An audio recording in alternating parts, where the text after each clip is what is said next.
Hello, my name is Jared Smith Valentine. I'm a therapist, LPCCS, and a certified sex therapist, CST through ASECT. And you are at a CEU for some Like It Ruff, clinical implications to working with the human-pup kink community.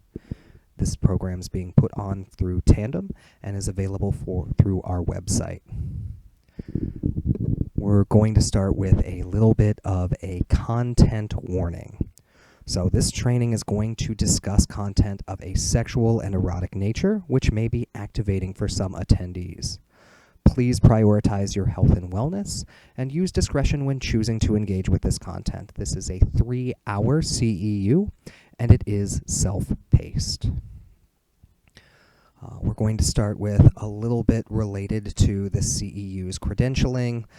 In order to receive credit for this CEU, you'll need to pay attention to 2 codes that are going to be available in the presentation.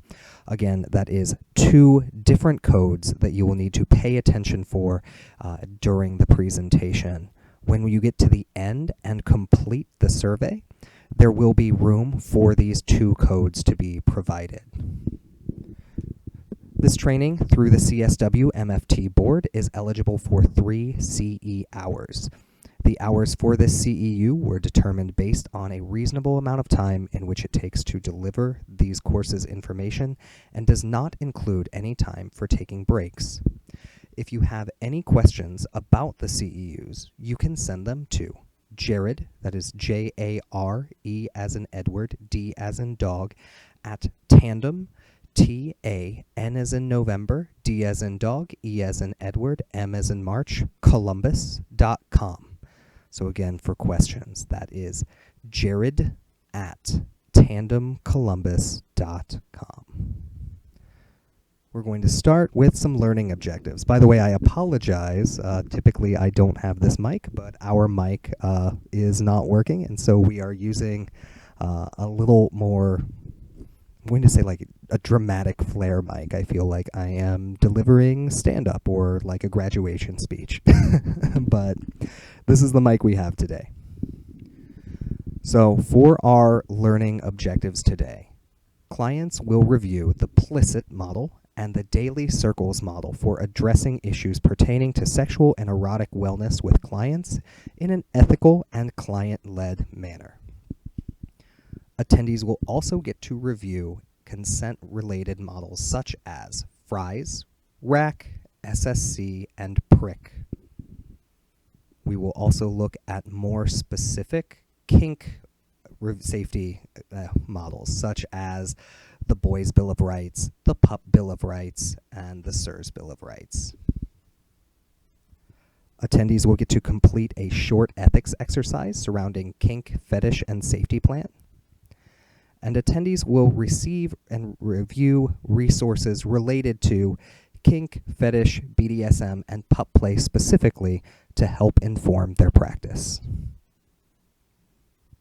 Some disclaimers. My name is Jared Smith Valentine again. I am a licensed professional clinical counselor and supervisor and certified sex therapist out of the state of Ohio. I am certified as a sex therapist through ASECT, the American Association of Sexuality Educators, Counselors, and Therapists. I do not have any existing professional conflicts of interest that I know of that would bias the content of this presentation. This presentation will discuss and include examples of sexual content and may not be suitable for all audience members. If, as an audience member, you feel easily activated or distressed by discussions around LGBTQ+ content, BDSM content, kink and fetish content, or just general discussion around sexual topics in any way, it is encouraged that you take care of yourself and you may want to reconsider attendance. We're going to start with a little bit about today's agenda. So we started with our session beginning. We are going through learning objectives now. We're going through our disclaimers. We have gone through today's agenda. That's where we are. Next is a deeper who am I? Next is our first objective. We're going to talk about a few topics such as the PLICIT and the daily circles model. Then we're going to talk about what is a pup. I'm going to give you some demographics and statistics, talk about some helpful terminology, discuss head spacing and the history of headspace, discuss masking and the history of masks, do a head spacing exercise, review some common pup gear, and do a gear demo. We're going to briefly talk about the history of pups within BDSM and the history of animal play. We will talk culturally about the significance of collaring, which is something that may show up in your offices when you have clients who participate in pup or other kinks, and they are describing their relationships to you. And that will be our first objective.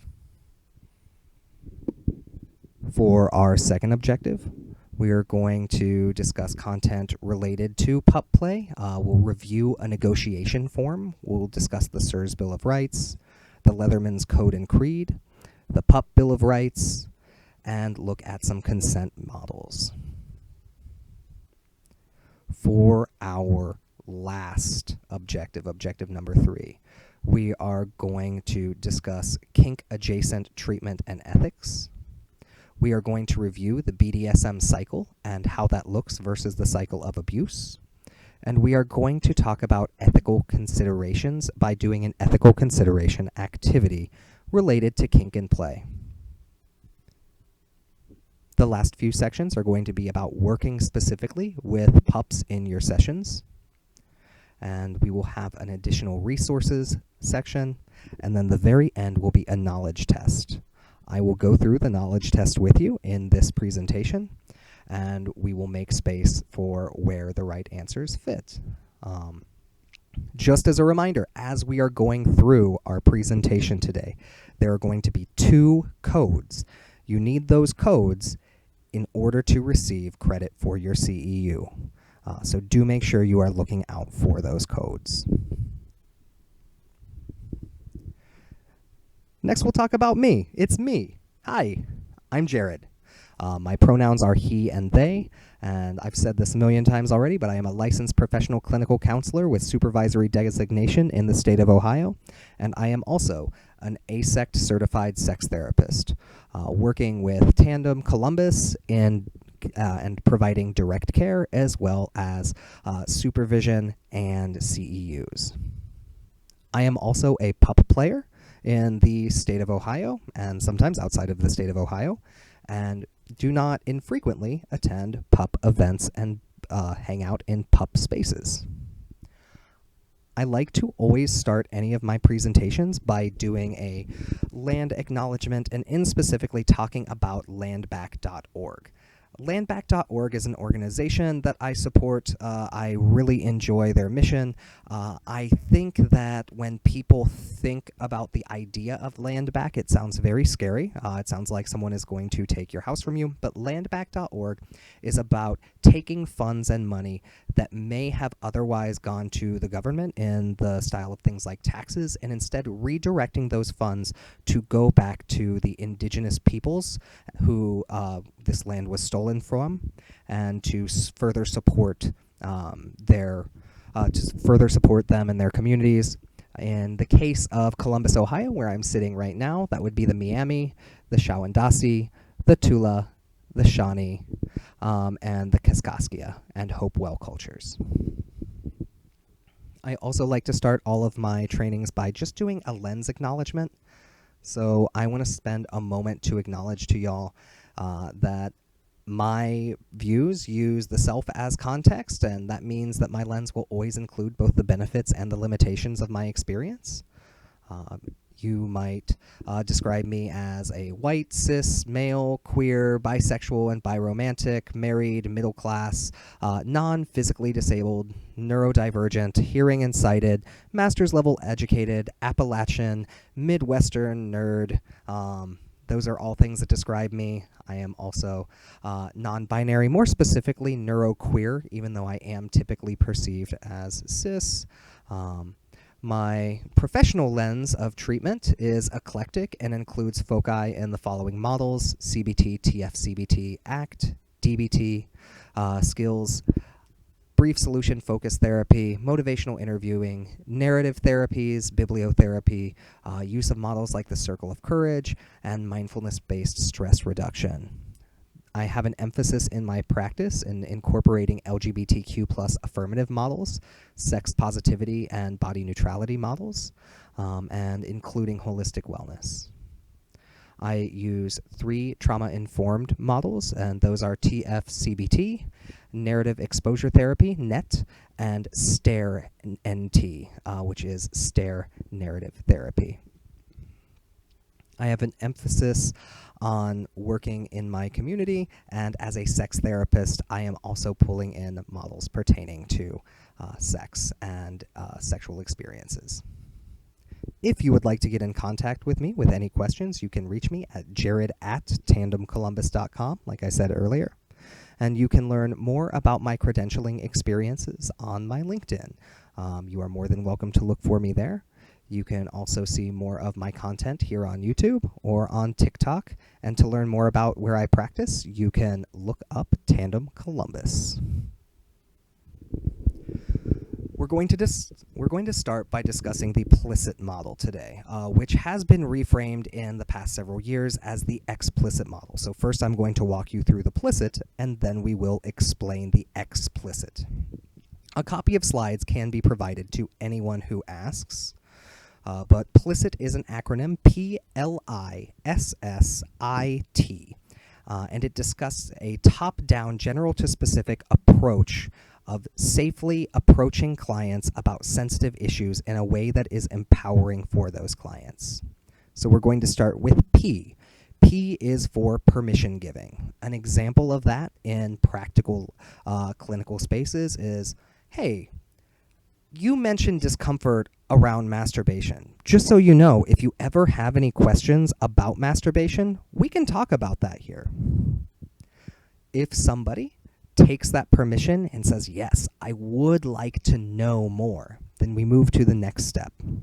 The next step is both the L and the I in the acronym. That stands for limited information. And this is where we give out just a tidbit of information that allows the client to decide whether or not they want to engage further. So an example might be, just so you know, your blood pressure medication could impact your erection, and if that's something that concerns you, we can certainly talk about it in here, but I would also wonder if talking to your prescriber could be helpful. Now, let's say somebody takes that limited information and they're like, yes, this is something that is bothering me, something I want to speak more on. That is when we move to the next level. That is specific suggestion. An example might be, your partner could try using pelvic massage before sex to increase relaxation for you. I know some of you outside of sex therapy, those example prompts may not fully fit. That is totally okay. But just note that it starts with permission giving and then to kind of what we would call in general therapy more of a psychoeducation before providing an intervention might be specific suggestion. After the specific suggestion, at some point you might feel like the client's needs are beyond your training, and that's when you would go to IT, the last piece, intensive therapy.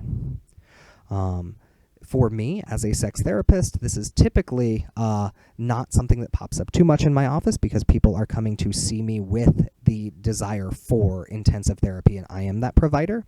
However, there are many people who show up in my office who I need to send to other places as part of that intensive therapy step. An example being sending someone to a pelvic floor physical therapist. Sorry, can't talk today.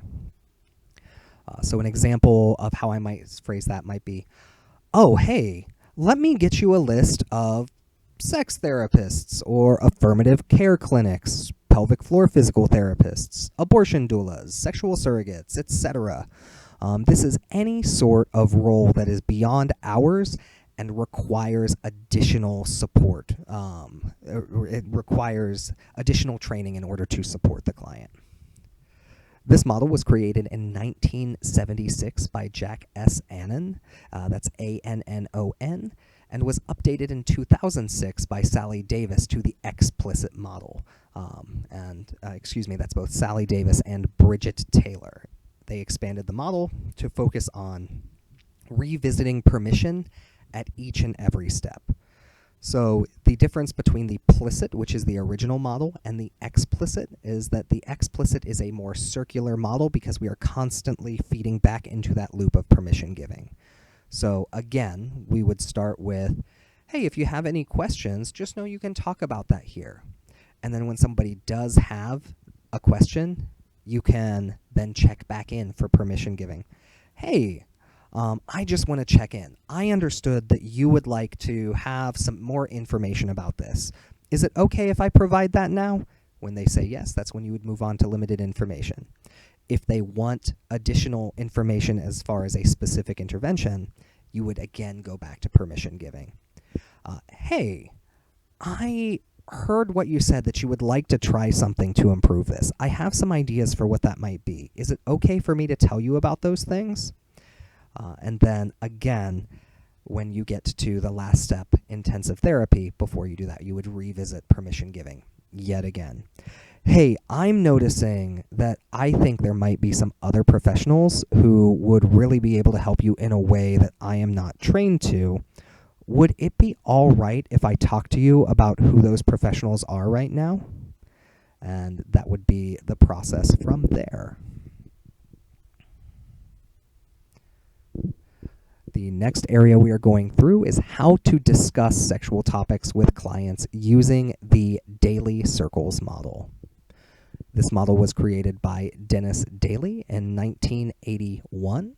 It is characterized by having 6 distinct dimensions of sexuality. There are 5 kind of on the outer periphery.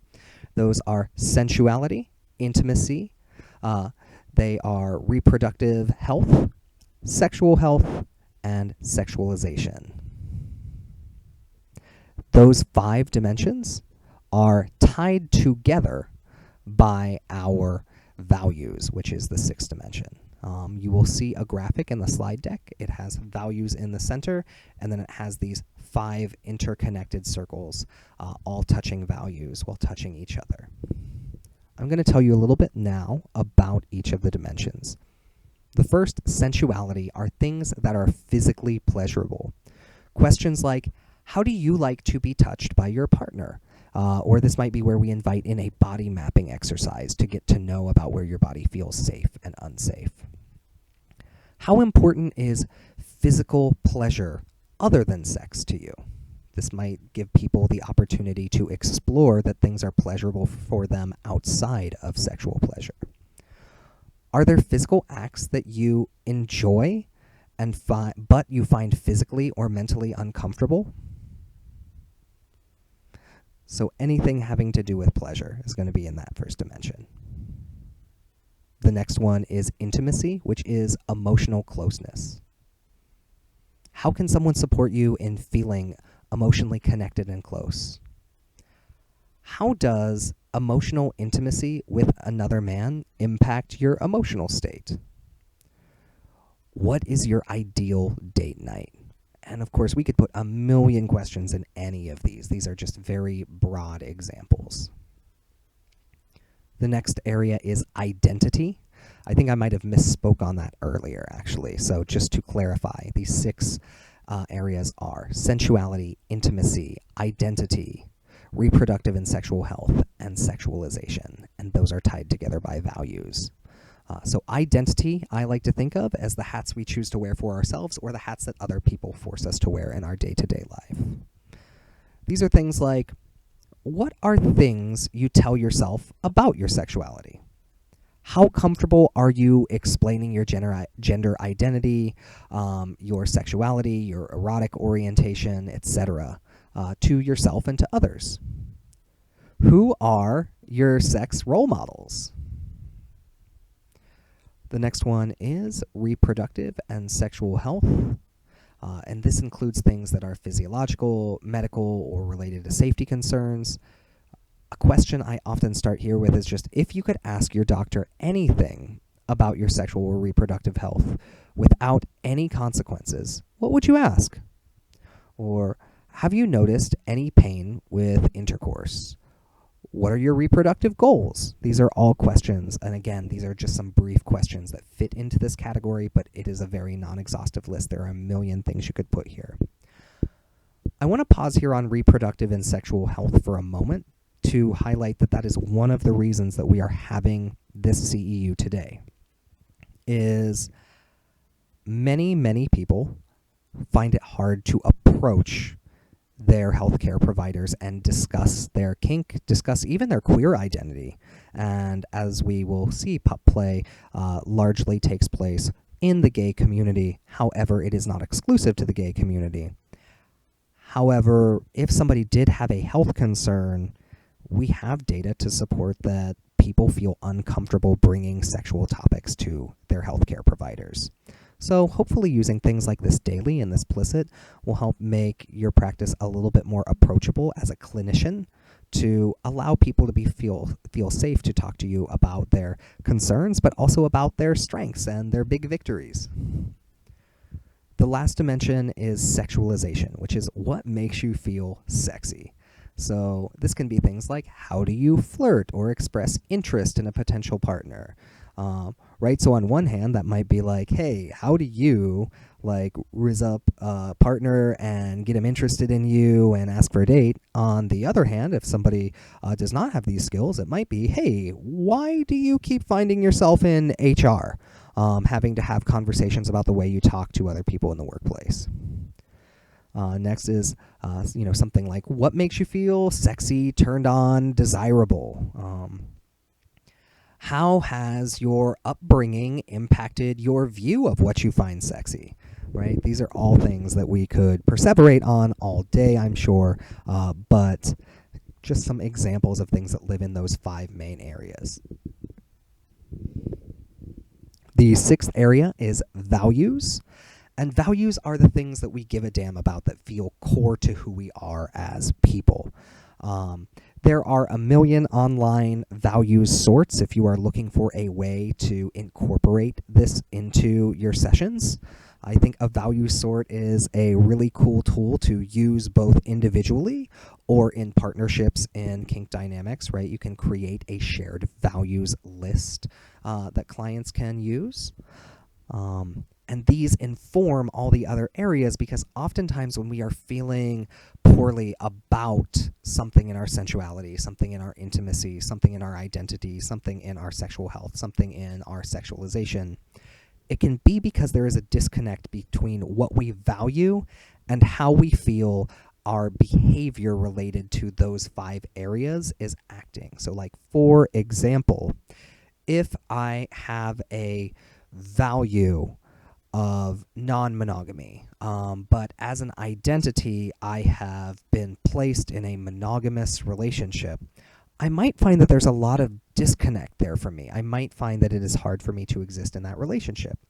Or the opposite, if I have a value of monogamy and I am finding myself in a dating relationship with people who are non-monogamous, that could also feel very value incongruent.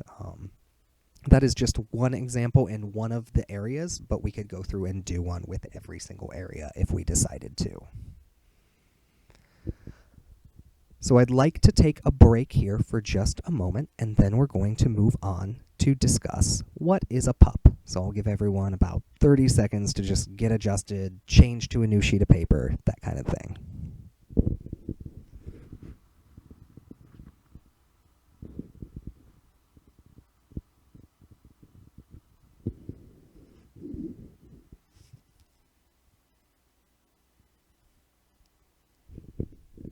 All right, so we're going to talk about what is a pup. And in this case, we are talking about a pup player. So a pup is a player in a specific type of headspace-based community, which involves taking on inherent and anthropomorphized traits associated with dogs. I will tell you that the creature play category is growing, and so right now this training is about dogs, but there are also people who are doing similar play and similar headspacing with many creatures. These traits can be internal, so things like loyalty, playfulness, having a high social battery. They can also be physically observable, so the use of things like hoods, which we have over here, the things like collars, which we have a small example of here, and other things that signal to other people that you are in a community. This can also be things like walking on all fours, barking. This kink is often based on caregiving, not exclusively based on caregiving, but caregiving is a big piece that we as clinicians might notice as we are working with people who are in this community. It can also house play that's related to power dynamics, erotic humiliation, lots and lots and lots of buy-in, and you're going to find that obviously across the kink spectrum. You may also find that people have very individual relationships with the play, and that the way that people describe their relationship with the play is very different across different clients.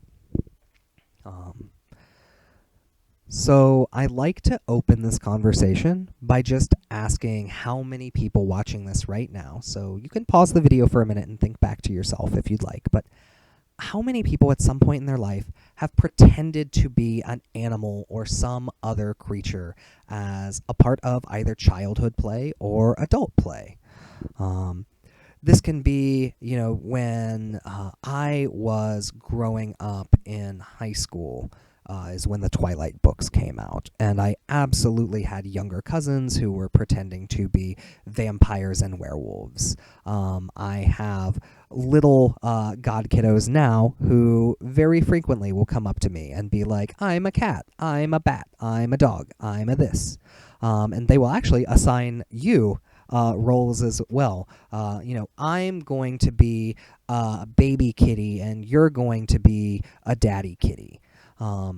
And so all to say that kind of putting on these performances of embodying animals is not something that is new or unique, but it is something that is embraced in this space. I talked about headspace as well, and I want to just ask how many people have ever tried to reach a relaxed and altered headspace? Right? Sometimes we use something to help us, right? Sometimes we might have cannabis, we might have alcohol, we might have some sort of chamomile tea for sleepiness. We might have any kind of external things that we apply to try and get into an altered headspace. Usually we're looking for a relaxed headspace, but not always. There are other things we can do as well, right? So some people, myself included, last year I went and did a sensory deprivation tank. That was absolutely with the intent to get into an altered headspace. I've had jobs where I was just sitting in my car listening to meditations before I would walk in work, right? And that was trying to reach a altered headspace. But just think, again, you can pause the video if you would like, and make space to kind of do a personal search on like, hey, what is my personal experience with trying to reach altered headspaces, and what has been motivating for me in trying to look there? The next thing I like to start with is how many people here have ascribed human traits to the animal companions in our lives. I have 2 cats right now. They are wonderful. And I do this all the time, and I know I am not alone in this because I go over to other people's houses and they frequently ascribe human traits to the animals in their lives. I very frequently will refer to one of our cats, Koja, as mischievous, as handsome, sometimes as a dummy. Sometimes I will talk. We actually have my other cat, Roxanne, here in the room. And sometimes I will make voices at her and pretend that she understands what I'm saying, or pretend that I understand what she's saying. I don't speak cat. However, there are things that I project onto her and things that I project onto myself as a caregiver for her. So this is another thing you can pause for a minute if you would like. But just take some time to consider that a very, very normative piece of being a human in a pet owning relationship with an animal is that we tend to ascribe human traits onto those animals. So next is where I want to start to address that pup play has a sexual connotation. That does not mean it always does. In fact, it does not always and often does not. But pup play often has a sexual connotation, and many human pups use their pup headspaces both inside sexual play and outside sexual play as well, as part of a coping skill set or to help navigate daily stressors. And I think this is an important thing to underpin as clinicians. I have had pups come to me, and not just pups, I've had people in other kinks come to my office as well and tell me, well, I brought up this to my other therapist, and they said, well, I'm really more here to talk to you about your anxiety or your ADHD or your this or your that. If someone is coming in and bringing to you these important pieces of how they manage their day-to-day life or how they manage their connection in their relationships, I would be very careful not to blow that off due to your own discomfort and say, hey, what you get up to, that's not really something I need to know about. I think instead having a curiosity about, oh, well, you brought this to my attention. Tell me why I should know about pup play, because I'm here to work with your ADHD. I'm here to work with your anxiety. I'm here to work with helping you manage these symptoms that you're having on a day-to-day life. And I think you will find that what people give you examples of is examples of where this play and where these dynamics in their day-to-day life help them navigate successfully getting through difficult days. Pup play is often, when it is a relational kink, it is often in a dominant submissive type of BDSM play, so sometimes called DS, where the pup will have what is called a handler, a trainer, an alpha to submit to. It's important to understand that submission is also on a continuum, and while sexual submission in play and hard domination is a part of that spectrum, reminding yourself that there is also a softer side and a very, very kind of day-to-day functional side for many people to that spectrum. Things like helping your pup remember to drink water, take medicine, helping provide coaching and mentoring, soft doming are kind of what these are examples of. But just understanding that for many people, again, here's where this dominant, submissive thing, I think, to people who are uninitiated, sounds like it is hard and expressly sexual, but this is also just sort of a space where people exist to help get their needs met and help collaborate with their partners throughout the day, or help motivate themselves if they are outside of partnership.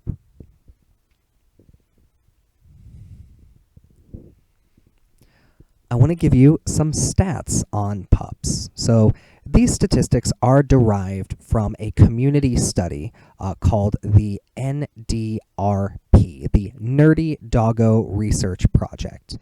This is an interim report for 2019, and these are statistics that were gathered online via sampling of pups in the pup community by statisticians that are in the pup community as well. So it is community-guided research for the community.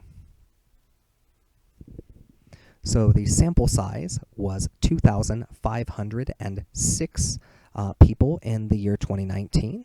And of those people, in the oceanic region, there were 507 additional. North America was the 2,506, by the way. I misspoke. European, the sample size was 500, and all of this information went together to make these samples, but I do want to acknowledge that is a very big bias in that we are looking largely at the North American community, right? So one of the questions was, how many years have you personally identified yourself as a pup or handler? Again, handlers are people who might be helping manage pups. So kind of think of someone who is walking the dog or taking care of the dog or presenting a dog in a dog show, right? Those are kind of what you might think conceptually as handlers. In North America, on average, people had been pups or handlers for about 4.21 years.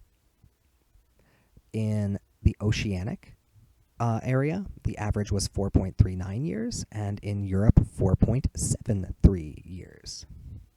So around 4 years, give or take a year, is how long most people in 2019 who are in the pup community had been in pup play.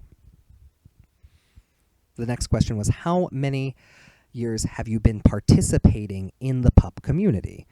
So not just how long have you identified, but been actively in the community. And across the grid, that ended up looking at between 2.5 and about 3 years for all recipients. There are groups in the pup community that are called kennel clubs.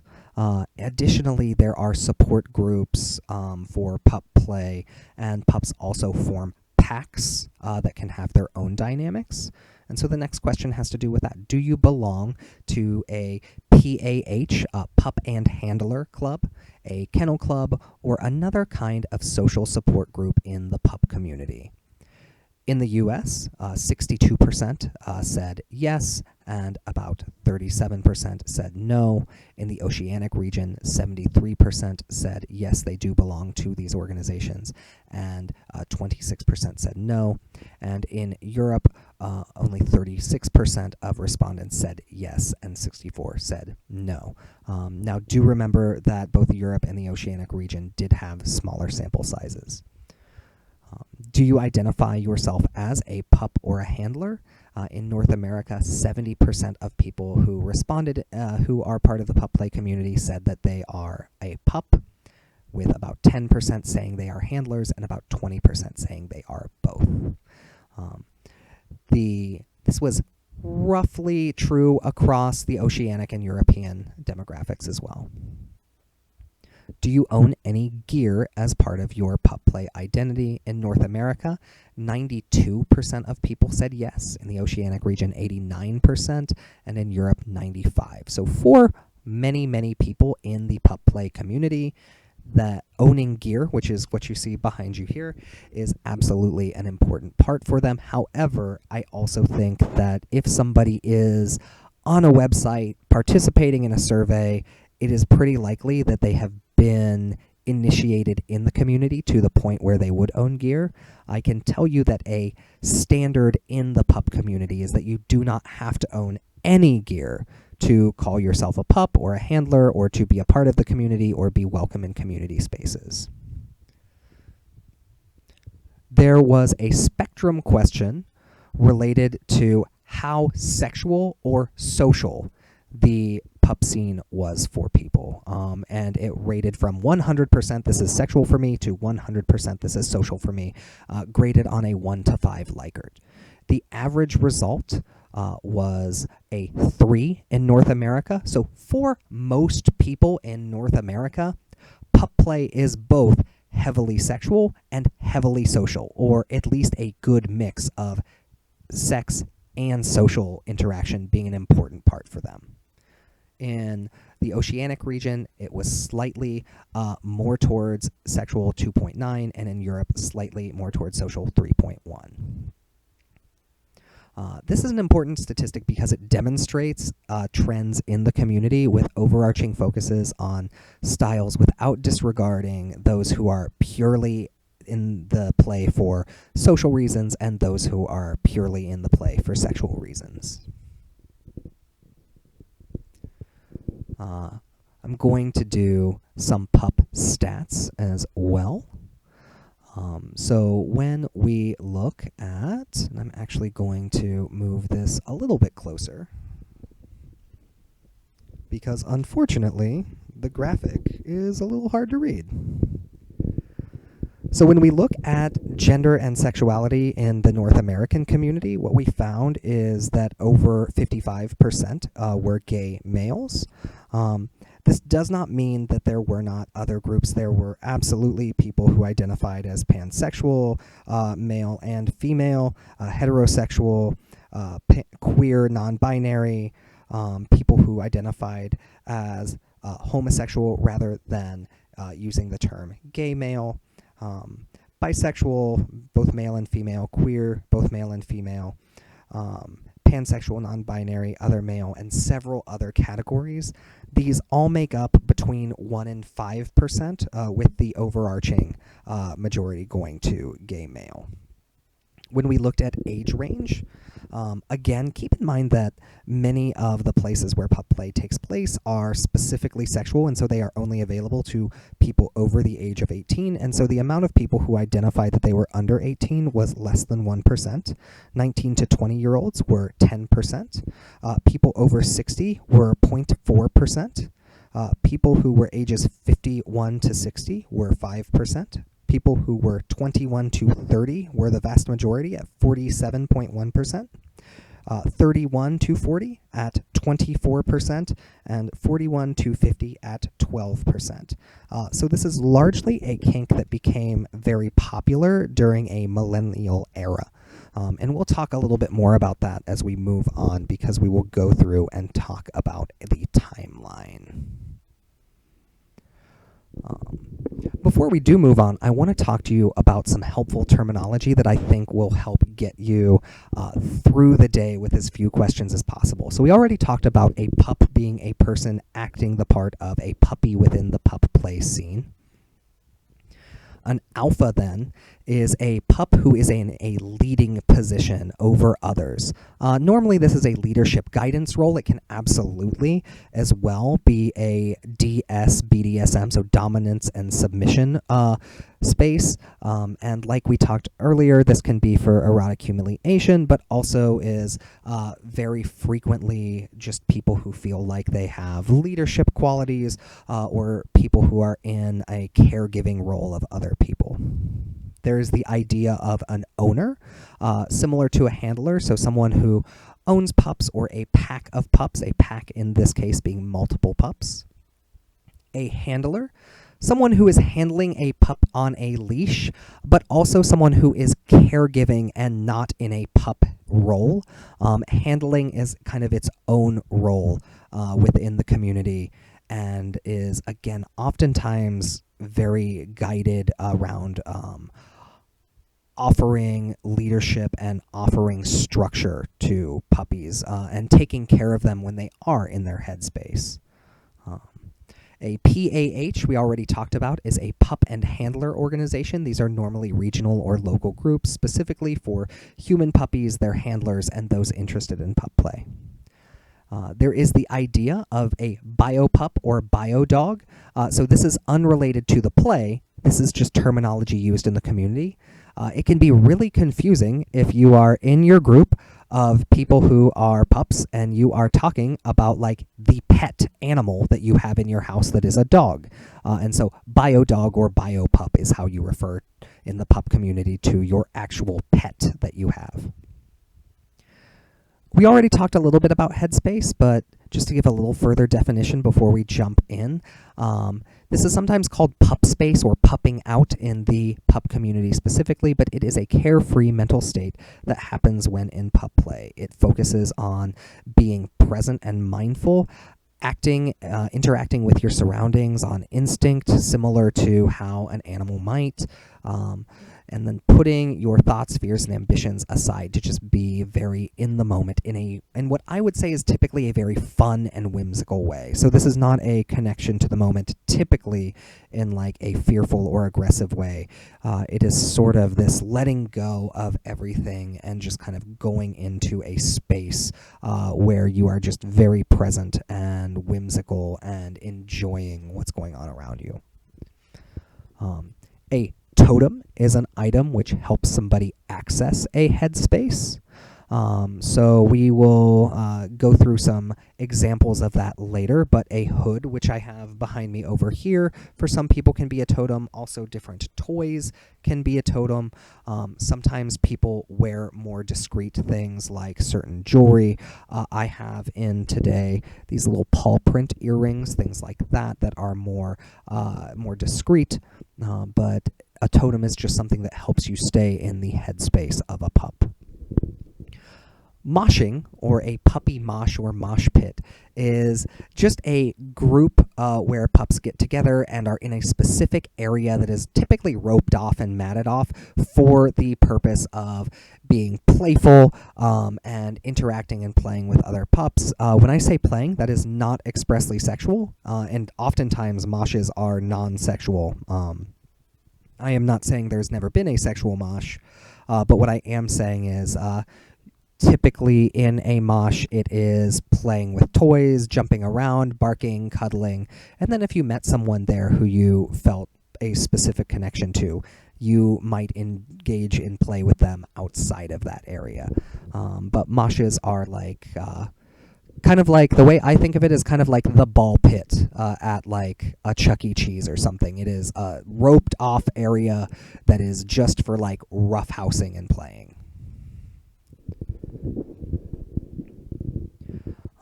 I want to talk a little bit more about headspaces, and although I gave you the opportunity to reflect earlier on what some headspaces that you already experience might be, we talked about trying to be relaxed, or we talked about how people might use cannabis to be relaxed, or alcohol to be more social, or listen to music, right, to get in a certain mood.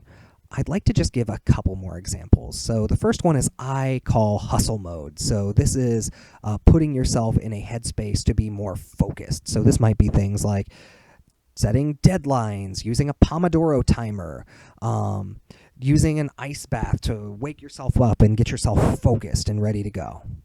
There is pumped, right? So I think that's another frequent headspace.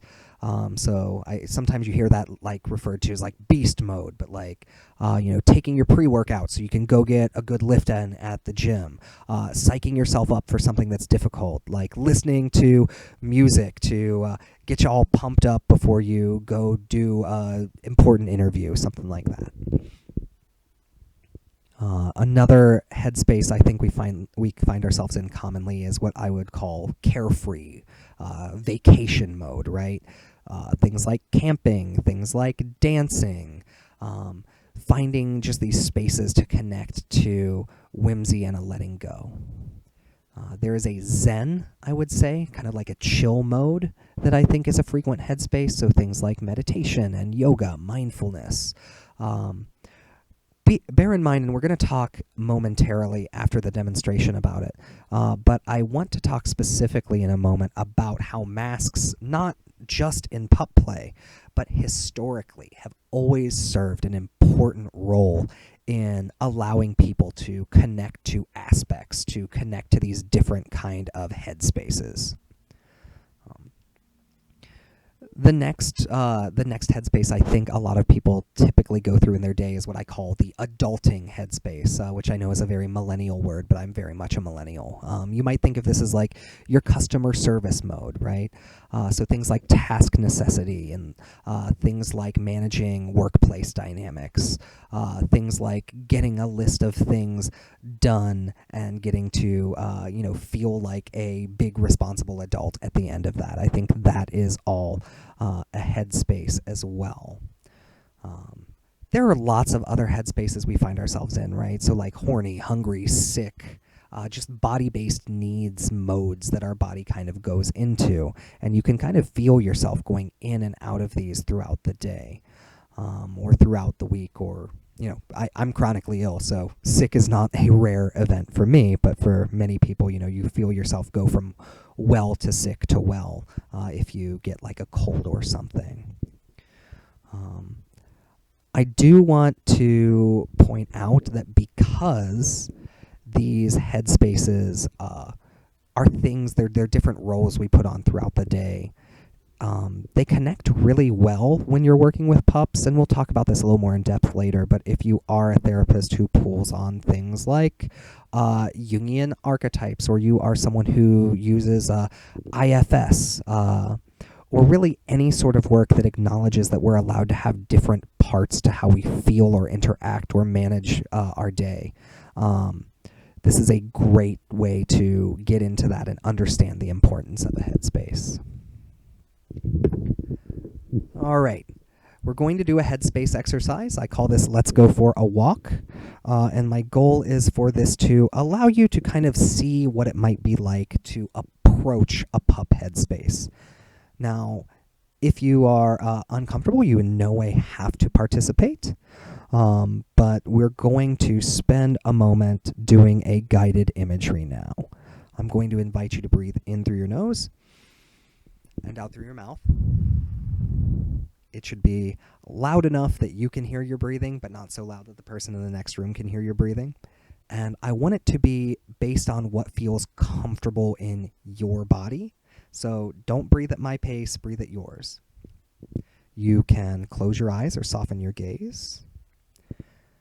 And let's go for a walk. I'd like to invite you to take some time to connect to movement with curiosity and whimsy. Try to think of when the last time you went for a nice, long walk was. Were you able to stay present on your walk? Let's start by creating some awareness around our breath. Again, breathing should be comfortable and feel natural. For me, that is in through my nose, out through my mouth. And again, loud enough that I can hear it, but not so loud people in other rooms can hear it. I like to connect to breath by noticing things like the temperature of my breath, how it's colder when I breathe in, and then my body warms the air, and as I breathe out, that air is warmer. I like to connect to the rise and fall, breathing in, feeling my body expand, breathing out, feeling my body shrink. I sometimes also pay attention to the placement. So breathing in, I can feel that in the back of my throat, and breathing out, I can feel that on my lips and my beard. If you are someone who has a hard time feeling safe in your body and connecting to sensations in your body does not work very well, I can invite two adaptations. One might be just to use your hands, and as you breathe in, move your hands farther apart. And as you breathe out, move them closer together. Another one might be to find something like a stress ball and breathe in and focus on squeezing the ball, breathe out and focus on letting go of the ball. That way you can focus on something outside of your body, but still focus on your breath. Whatever feels like you're connecting, take a few breaths in this way.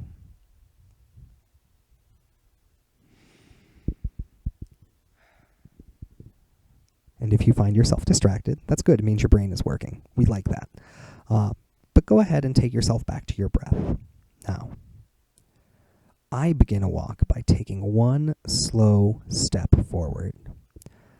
I notice the way my body carries itself and how the weight slowly rolls off of my back foot from the heel and then starts to disperse onto my front foot from heel to toe, heel to toe.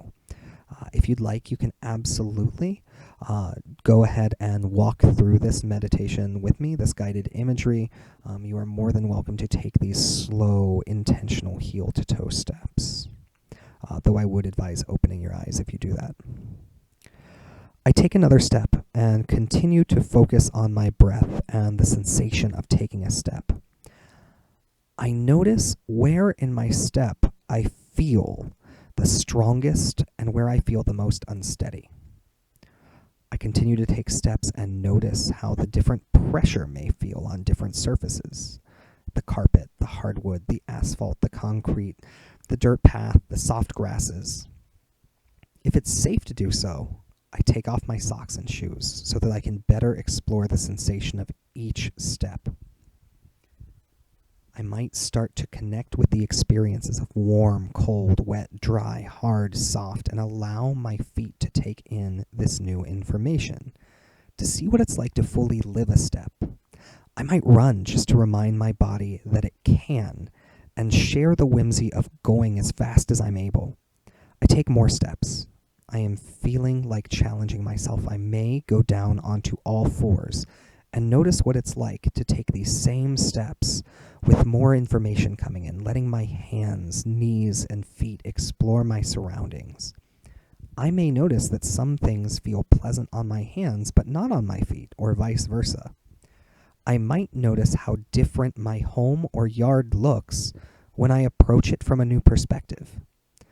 When did the countertops and the chain link fence get so high? Breathe. I continue to take steps, whether I walk upright or on paws. I expand my sensory adventure. I focus back to my breathing and I notice, what am I smelling? Is it pleasant or unpleasant? If it is pleasant, maybe I follow it to the source. If it's unpleasant, perhaps I change directions. I listen for sounds, the chirping of birds, the music of cars that pass. I move towards the sounds I like, and I notice that I want to make my own noise. If I do notice, I might sing, I might howl, I might just stay in a space of listening. I notice new things, things I've never seen before. I pay attention and am curious and attentive to my surroundings. I ask myself, what is something new, something I haven't noticed? I might look for colors, patterns, and see anything that catches my eye. I notice sensations on my skin, the feelings of wind, the rain, the sun on my back. I might just bask and find a warm patch of grass to lay in the sun and sit and reflect. I'm going to invite you to just sit in that for a moment. Whether you got down on all fours and participated, whether you are planning to go on a walk later and maybe you'll connect to some of the pieces of just following sounds you enjoy or following smells you enjoy, whether this was just a thought experiment for you and you sat and considered. Just notice what it was like to go through this exercise of connecting to a headspace. I'm going to take a quick break here, and then we are going to discuss gear. Our gear demonstration will come up after that, and then we'll move on to history. All right. I will see y'all in a minute. Alrighty, I went ahead and changed so I can show y'all some gear. Now, gear refers to items and clothings that are peripheral pieces to access headspace or to show off that you are a part of the community, in this case, the pup community. I already talked about how my earrings might be a totem, but they are also a piece of gear for flagging, meaning they let other people in my community know that I am in that community. You can also see I have this little pup mask, which is called a hood, on this tank top. So let's start with some of the gear, common gear. The hood, which you can see here, is a dog-like head or face covering. Now, these are not, as I said, just for dogs. They come for different types of creature play as well. So ponies and pigs and cats being other examples that I have seen.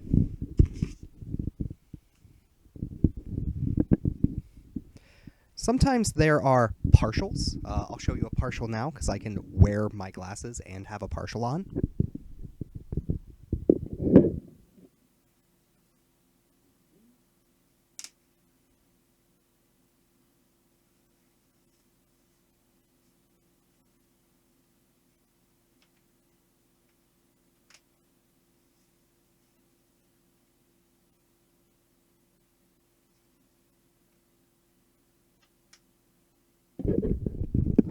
So this is an example of a partial hood. And if I wanted to make it more of a look, I could also throw on a hat like this that has little ears. This communicates that I am in a pup headspace.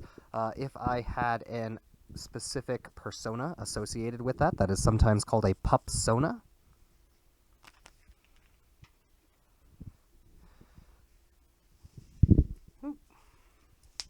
Gotta unbuckle it. And these are used at pup events. You can see that they provide a certain amount of anonymity. They also kind of emphasize the area of your face here. So they show off the eyes in a way that like shows off a lot of deeper expression. As mentioned in our past slides, for about 50% of people, well, let me rephrase that.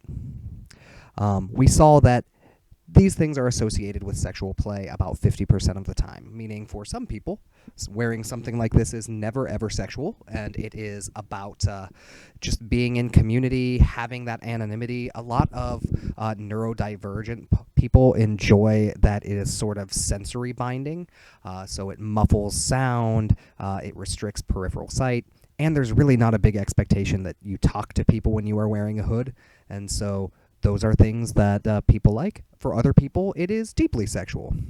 I'm going to move on. I'm going to show you mitts. So these are mitts. These are worn for a few reasons. One is for what is called quadrobics. Quadrobics is a kind of exercise or play where you are down on all fours. And so these are worn on the wrist like this so that you can move about on all fours in a comfortable way. Mitts. This is one example, but we will get into way deeper examples of what can be a collar. You will notice this collar does not have a lock on it. Many of them will. We'll discuss that later. This collar is somewhat for aesthetic, but also can be used for breath play. Many pups will wear tails. This is a belt tail, meaning that you can attach it to your belt and have it go through your belt loops. And these are largely aesthetic, but for some people, they are a part of sexual play, so they also make internal tails, so tails that can be worn and used as an insertable device.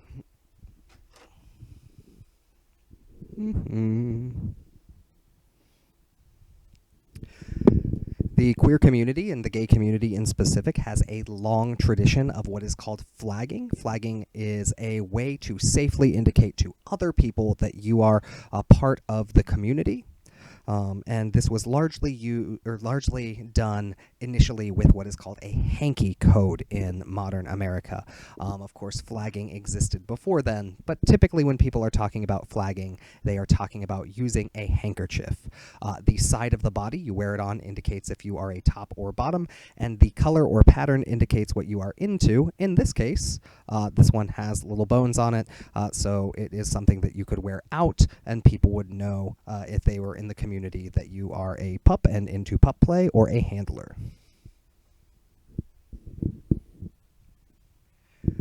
We talked a little bit about using totems for headspace, and toys are something that often people use for headspace accessing. The one thing that I am sometimes advising clients on is to use toys that are meant for humans, especially if they go in your mouth. So for example, clients will come in with like rope toys that are meant for dogs' mouths. And when I say come in, they are not bringing them to the office to use in play. But they are talking about them as like, here is how I access here's how I access this headspace. This is a shibari rope. It is soft, it is gentle, it is cuttable with scissors, and these are the kind of things that I'm advising clients when it comes to, hey, if you are going to be using any sort of toy, any sort of mechanism in your play, either for social reasons or for sexual reasons, make sure it's something that is made for the human body and is safe, because nobody wants broken teeth, nobody wants to get hurt, nobody wants to end up at the hospital. in addition to the wearable gear. Some pups might use things like harnesses, which is a common accessory and can be hooked to leashes. Collars, which we discussed, and collars are going to have a much deeper cultural meaning, which we'll get to later. Cages. So there are people in DS play who use cages as a way to have that kind of dom-sub hierarchy in their relationship. Dishes can also be a part of DS play or humiliation play, so like dog or animal food dishes. And we already talked about dog toys and how those can be a part of head spacing. All right, now we get to one of my favorite parts. We're going to do an incomplete history of BDSM and pup play. And I don't want to miss anything, so I'm going to keep this here with me.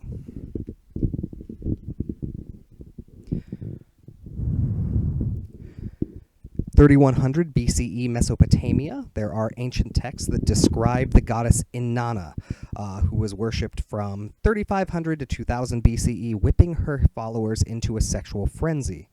This cult of Inanna included various sexual rituals and is tied to some of the first BDSM play, as well as some of the first gender-queer play and use of sex workers. 753 BCE in Rome, Italy, during the annual festival of Lupercalia in the Roman Empire, observed for centuries. This is where we see men running around nude, chasing, and we see flogging. So we start to see some BDSM components. Around 200 BCE is when we see the Kama Sutra composed, and it includes sections on BDSM practices like biting, scratching, and striking. Dus usu, I'm going to murder this. De usu flagorum is published in 1639 in Germany. It is a medical text, and it is a treatise on the use of flogging in medicine and venery. We're going to jump around a little bit. The leather community shows up more as part of the BDSM following the 1940s. So in the 1940s, following World War II, gay men began to create fraternal organizations that we still see today. So if you know anyone in sort of these fraternal organizations, think of like the Eagle, the Moose, a lot of the VOFs, all of that kind of stuff. These are organizations that were largely created so that men could have queer spaces together. That's not the only reason they exist, but it's a big reason. The first leather gay bar was created in Chicago in 1958, and it is called the Gold Coast. In 1984, the Folsom Street Fair was founded. In 1986, the National Leather Alliance was incorporated officially. And we're going to stop here because we have our first code of the day. The first code is a 4-digit code. It is B0RK. B0RK. Bork. A thing to know about the leather community as we move forward is that it consists of old guard and new guard. While practices and rituals remain the same, new guard tends to have a greater equity inclusion practice, and there are some things that are still in practice but are not as enforced. So for example, old guard is very strict about hanky code and where you wear a hanky and what it means and what the colors mean, because there again are specific meanings for colors and for patterns. However, many New Guard people just wear colors that they enjoy. So continuing on our history of pup play, 350 BCE, this one's going to be a little more specific to animal play. In Macedonia, Aristotle and Phyllis birthed the erotic animal play. In 1912, we have the oldest known photograph of a fetishized animal role player from Paris, France, and it is somebody wearing a leopard print underwear with a cattail. In 1977, we actually have the oldest footage of pups in pup hoods. They are solid cast rubber hoods, and they are in the song Supernature by Cerrone, Cerrone. And it's kind of a fun music video if you get the chance. 1995 is the oldest known pup play competition at Dinsky, Deinsky, and London in the UK. So in September, there was the first show dog trials. These were where 3 contestants were shown around, and it was a pup play-esque event in that they were judged similar to dogs in a dog show. 1996 has another show dog trial with pup competitors. This is one of the most popular events at the time for Dinsky, which is the convention. It is sponsored by an organization called the Dog House. The event featured 8 human dogs and their handlers, who were judged on appearance, handling, behavior, and the completion of an obstacle course. 1997 is the oldest known pup workshop, again held in England at Dinsky in 1997. And a quote from the article around it is, 24 hot men attended, some on leash with their masters, hosted by Master Bob and Dog Rusty. In 1998, we had the first mainstream television mention of fetishized pup play, and this was on the show Will and Grace. It was season 1, episode 6. 1999, we have the first ever outdoor event, which was called Wildlife Refuge. It was held near Chicago, and by 2001, they had partnered with LeatherDog.com, which was a large leather company at the time that specifically catered to the pup demographic. 2000, we have another major anchor organization, and so it was Leather Dog becoming official. Michael Daniels was a part of it. Michael Daniels wrote this book, Woof, we'll talk about later, and that was live until 2005. In 2001 is when the Mr. S Leather catalog started selling their first ever pup hood. Right now, Mr. S Leather is the main place that people get pup hoods. This one is a Mr. S Leather. It is not leather, though. It is neoprene. Most pup hoods now are neoprene. 2002 was the inaugural Great Lakes competition. 2005 was the first documentary released about human pup play. It was called The Pup, showcasing the journey of an international pup. 2004 saw the launch of Pup Zone, which is a pup community website, and 2008 was the inaugural Pup Mosh at Maul, which is a leather event. So, we're going to move on from pup-specific history to a more general history. We already talked about the goddess Inanna in Mesopotamia, right? And how there was this kind of beginning of written kink practices. And we talked about Aristotle and Phyllis in Macedonia. I want to continue that and this time talk about embodiment of animals and why that matters to us as human beings.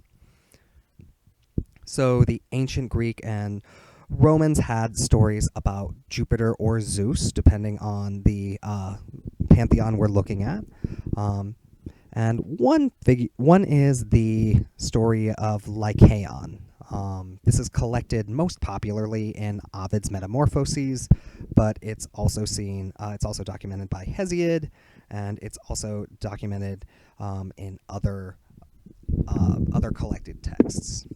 So Lycaon is a mythological story of a king who served Zeus human flesh and was like a very cruel king, and he was turned by Zeus into a werewolf, effectively. Werewolf obviously was not a word at the time. However, this was a half-man, half-wolf, and Lycaon is where we get the word lycanthropy, which is both used in mythology to discuss werewolves, but also is used in the few clinical cases where people are diagnosed with clinical lycanthropy.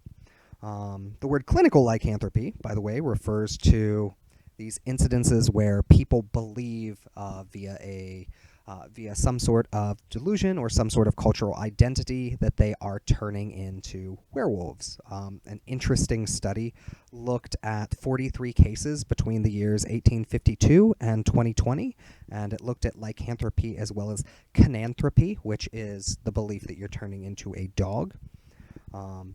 And it found lots of interesting, so there's been a few interesting results of those studies, one linking it to having difficulty breathing while you are asleep, other looking at cultural-based disorders, and just interesting little sidebar if you're interested in the history of people kind of embodying animals.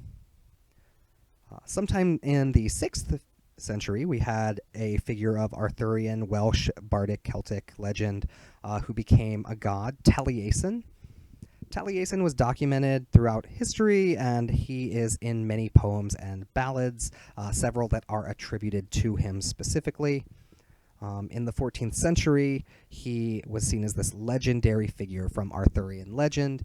He gained the power to shapeshift into animals, and that is a part of his mythology. There are also many indigenous cultures that have important cultural mythologies surrounding spiritual, significant beliefs related to turning into animals, taking on the traits of animals, animals turning into people, trickster beings or guiding spirits that might appear as animals. A non-exhaustive list of cultures that have some of these mythologies are the Algonquin, the Ojibwe, the Eastern Cree, the West Main, the Swampy Cree, the Naskapi, the Navajo, and the Innu. I'm not going to go through and name the creatures in those mythologies because several of them are protected at this point. And by protected, I mean that there is a bastardization in American media of some of these creatures, and as to not contribute to that, I would rather you just get those names of those creatures and the lore of those creatures directly from those cultures themselves. Over to Catholicism, we have Saint Gwynfort. Saint Gwynfort is a dog that is recognized as a folk saint in Catholicism, and is drawn frequently with a human head. There is also a saint that is very human, Saint Christopher, that is sometimes drawn with a dog head. And I just think that's neat and a little bit confusing.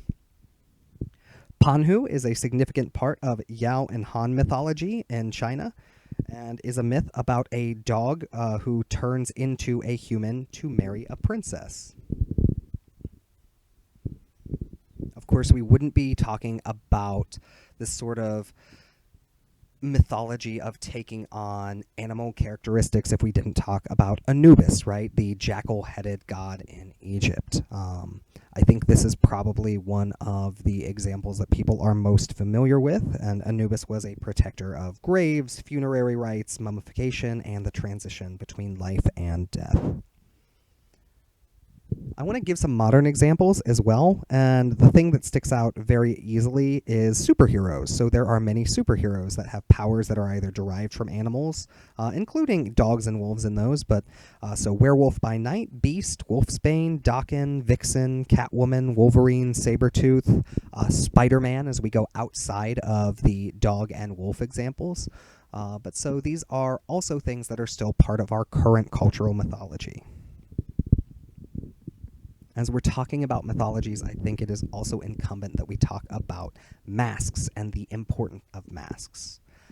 There is a website that kind of talks on the specifics of masks. It is called historyofmasks.net, and they have a beautiful quote that I think I'm just going to share. So, masks are objects that cover the face for a variety of reasons. They are used for protection, disguise, entertainment, or ritual practices, and are made from various materials depending on the use. Earliest use of masks for rituals and ceremonies, and the oldest found masks are from 7000 BC.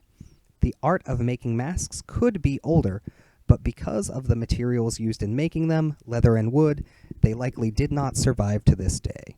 And I'm going to give you a little bit of information about some famous masks. So first I want to talk about the kitsune masks, because these are also canine-like. More specific, these are fox masks that are used in no theater. They are used by Kyogen, Shinto, Kagura, and Kagura as well. No is a classical Japanese musical drama based on tales from traditional literature. And Shinto has an interesting relationship with foxes in that they are emissaries of the agricultural goddess Inari.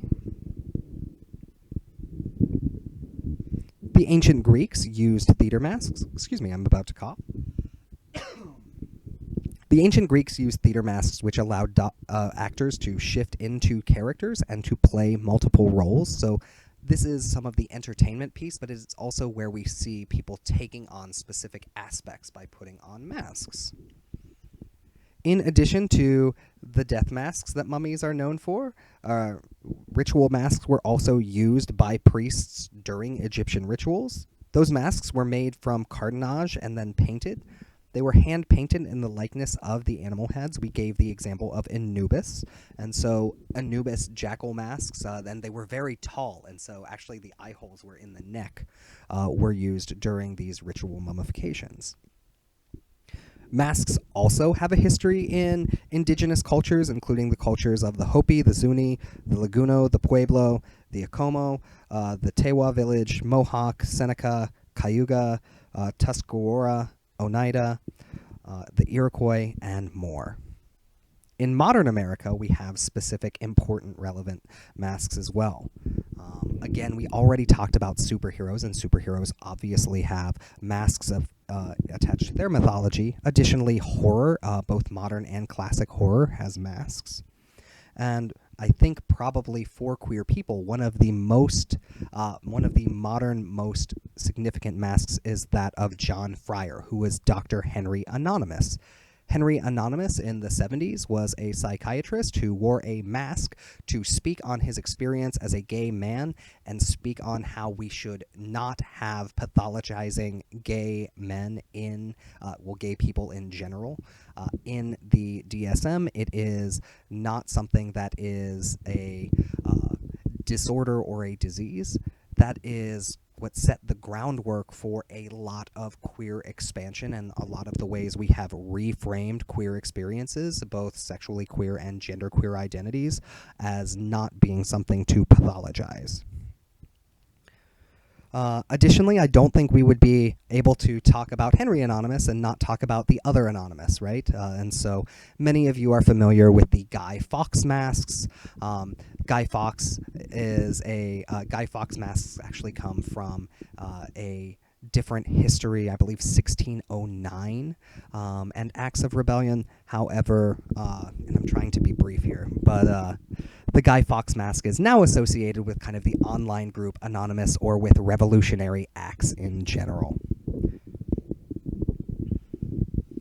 And I wouldn't want to move away from this topic without talking to you about the idea of masking and how we all have a very significant cultural recent history with masking, right? In 2020, we all began masking to protect ourselves and our communities in the wake of the COVID-19 pandemic. And while it would be easy to exist in a space of saying, oh, well, that is so different from any of this because that was masking for a health reason. Absolutely, it was masking for a health reason. Plague doctor masks are masking for a health reason, though, right? And while though distance probably did help because they had those long beaks, there's also a culture associated with plague masks, and there's also a culture associated with N95 masks. There was an entire cultural discord, entire areas of people shook down. We are still dealing with the political ramifications of the culture created around wearing those masks. And as a chronically ill person, I was doubly impacted and absolutely have cultural assumptions related to wearing masks and who wears masks and who doesn't, and what those mean about those people's values and how they value themselves and value other people. We'll move on a little bit to more pup-specific stuff. We're going to talk about some pup pup competition and events. The one thing that might show up here for you as a clinician is understanding collaring and also understanding that while pup play is something that it can be social or can be sexual, it can also be competitive. Collaring refers to a practice of showing partnership, ownership, or submission in the BDSM community, and it's often used to indicate a relationship. And so a client who is a pup might come into your office and you might say, oh, do you have a wife? Do you have a husband? Do you have a spouse? And they might tell you, oh, well, I am collared and my dom, my master, my handler, my partner is this person. And what they are saying to you in that moment is that they are in a committed relationship. Now, that is not true of all collaring, and that is not true of collaring in all contexts. So make sure to ask and allow a client to explain that to you. Hey, I've not had a client who discussed their relationship as being collared. Can you tell me more about what that means? There are also dog shows, as we talked in the history, and so these are events where people who are using pup play are doing so in a competitive and usually collaborative with a handler effort where they are performing skills. There are titles specific to being a pup, which allow people to kind of move in trajectories of being kind of emissaries for the pup community. There are mosh, which are typically chaperoned environments where pups are all in headspace and are able to romp, wrestle, and play. Think of kind of like a giant indoor dog park for humans, or I think when I spoke about it a few slides ago, I said kind of like the ball pit at a Chuck E. Cheese, where it is just a place for people to be rambunctious and whimsical. Pup nights are events that happen at local bars and queer event spaces. They are designed for pet players. Oftentimes, they are also spaces for furries. There is a lot of Venn diagramming between events that are made for pups and events that are made for furries. So we already talked a little bit about collaring, and I won't belabor collaring because there is this difference between new guard and old guard and how collaring works. But just know that collaring has 3 different tiers typically. Consideration collaring is when a master or sir finds a partner they're interested in having exclusivity with.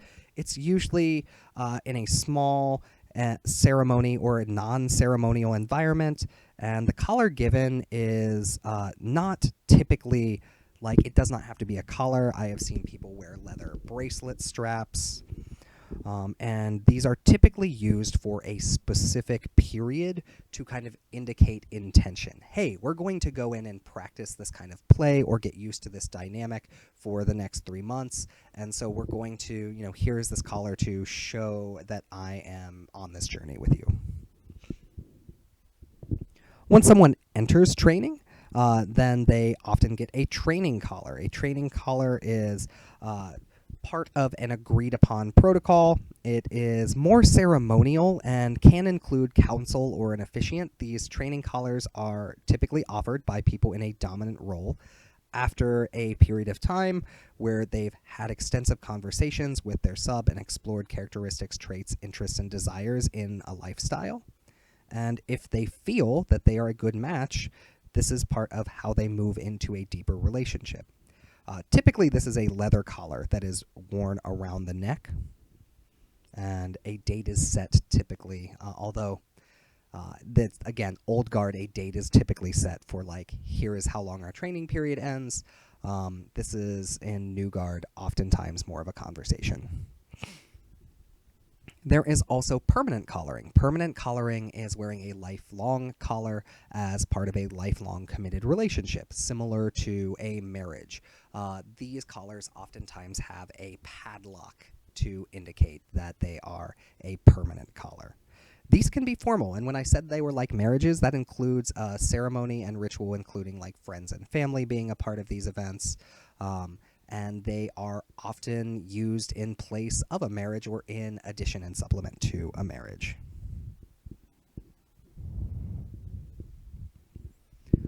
The next stage we're going to go through is to go through an example of a pup play negotiation form.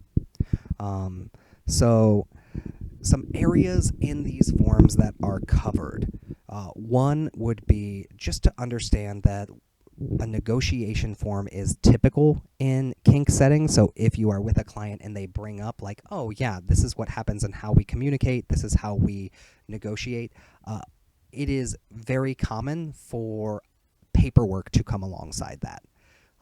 Not all kinky people and not all people in every scene will use paperwork, so you can't expect it, but you can always ask if you have a concern or an interest that seems relevant to treating and helping a client.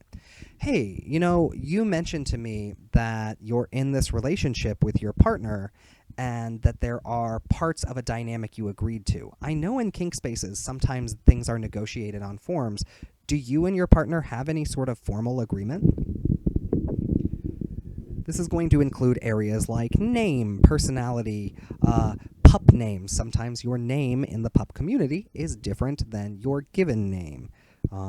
Training level, partner role, and a lot of these will also include some good information about needs. Many of the forms include things around sensory needs, around boundaries and limits with play, around how play is structured. How do we take a break during play? If we are taking a break, what does that look like? What are the signals you're going to give me if you are someone who either because of neurodivergence or because of your play role are nonverbal? What are the rules with playing in public versus private versus discreet versus being at kink events?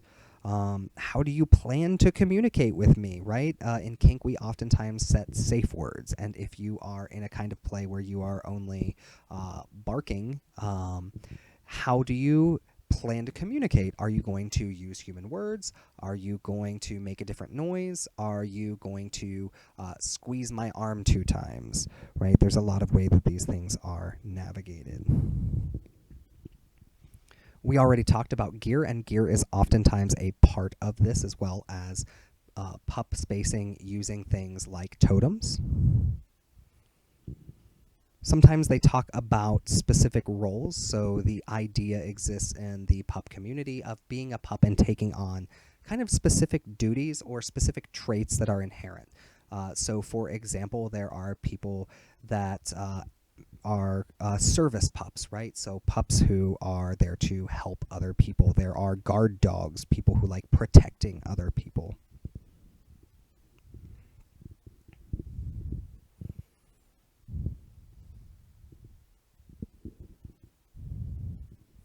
We're also going to go through some consent practices that are common in the pup scene.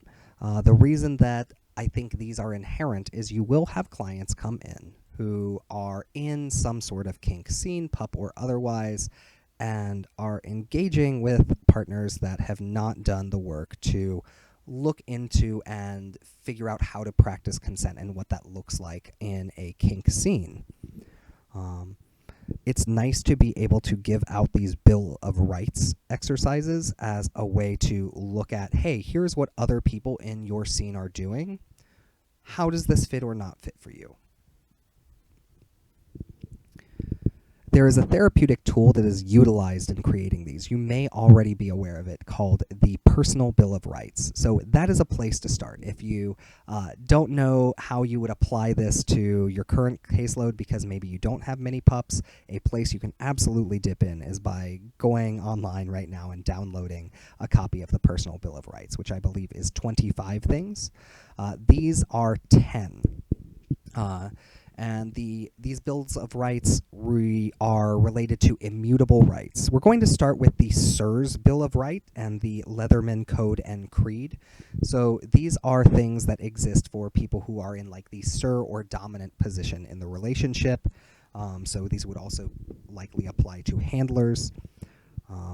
So I'm going to go through all 12 of these really quick. Every sir has the right to have his body, intellect, and emotions protected by his boy. Boy in this case refers to the sub in the play, and it does not refer to a minor. I know if you are outside of the scene, that might be confusing. Every sir has the right to choose who he wants to serve him and not to made feel guilty because he doesn't have the same feelings as a boy. And so this is just saying, hey, if I am not interested in being in a relationship with you, I shouldn't have to be in a relationship with you. Bodily autonomy, we love that. Every sir has the right to be cared for when appropriate. When appropriate, told that he's done something wrong in a manner that is appropriate, and not yelled and screamed at. Every sir has the right to be engaged or right to engage in protected sex if he so chooses, and not be cajoled into something he is not at ease with. Every sir has the right to privacy and discreetness. Every sir has the right to defend himself in a way that is needed from an abusive boy. Every sir has the right to decline sexual service. Every sir has the right to help or to ask for help and training from his peers. Every sir has the right to any circle of friends he chooses. Every sir has the right to not share his possessions. Every sir has the right to not allow the boy in his relationship to do drugs. Every sir has the right to stay away from boys who cause them trouble. And so you can see a lot of this code is around bodily autonomy. You will see very similar things in the other codes. The Leatherman Code and Creed, by contrast, is less about specifics and more about generalities of being in the leather community. And it is honor, integrity, trust, and temperance. So recognizing the endurance and limits of others is temperance. Abide by my rules and set of conduct, and acting in the best interest of all parties. Integrity, only engaging in activities that are personally known and experienced. And honor, I will form a bond with other leathermen. I will not lie, cheat, and steal. I'll give you a minute to sit with that one because we just went through two kind of quick. So we'll go through the pup's Bill of Rights. The pup Bill of Rights is going to be very, very similar. But as where the first one was for someone who is typically in the more dom role in the play, this is for someone who is in more of a sub role typically. So every pup has the right to his body, intellect, and emotions. Every pup has the right to choose the man who he serves. Every pup has the right to be cared for. Every pup has the right to protected sex. Every pup has the right to privacy. Every pup has the right to defend themselves. Every pup has the right to consent or not consent. Every pup has the right to seek refuge, counsel, and advice. Every pup has the right to a physically, emotionally available circle of friends, and every pup has the right to own and protect their own possessions, finances, against intercession, theft, and non-consensual acquisition.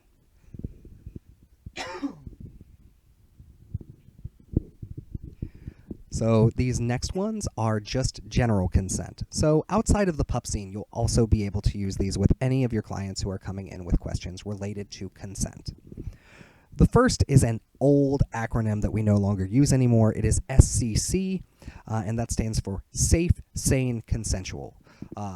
The pros of this is that it is very brief. It gives you only 3 things to think about. And the cons of this are that it is very brief. It gives you very few things to think about. And one of them is sane, which is very, very objective and a very ableist way to look at consent. So the community moved away from SCC to RACK, R-A-C-K, which was risk-aware consensual kink. And so this one, what is good is it encompasses this idea that we should be informing people of risk. And when it says risk-aware, that also kind of includes an implication that, well, we can't always know 100% of the risk, but we're going to be aware of what kind of risks do exist.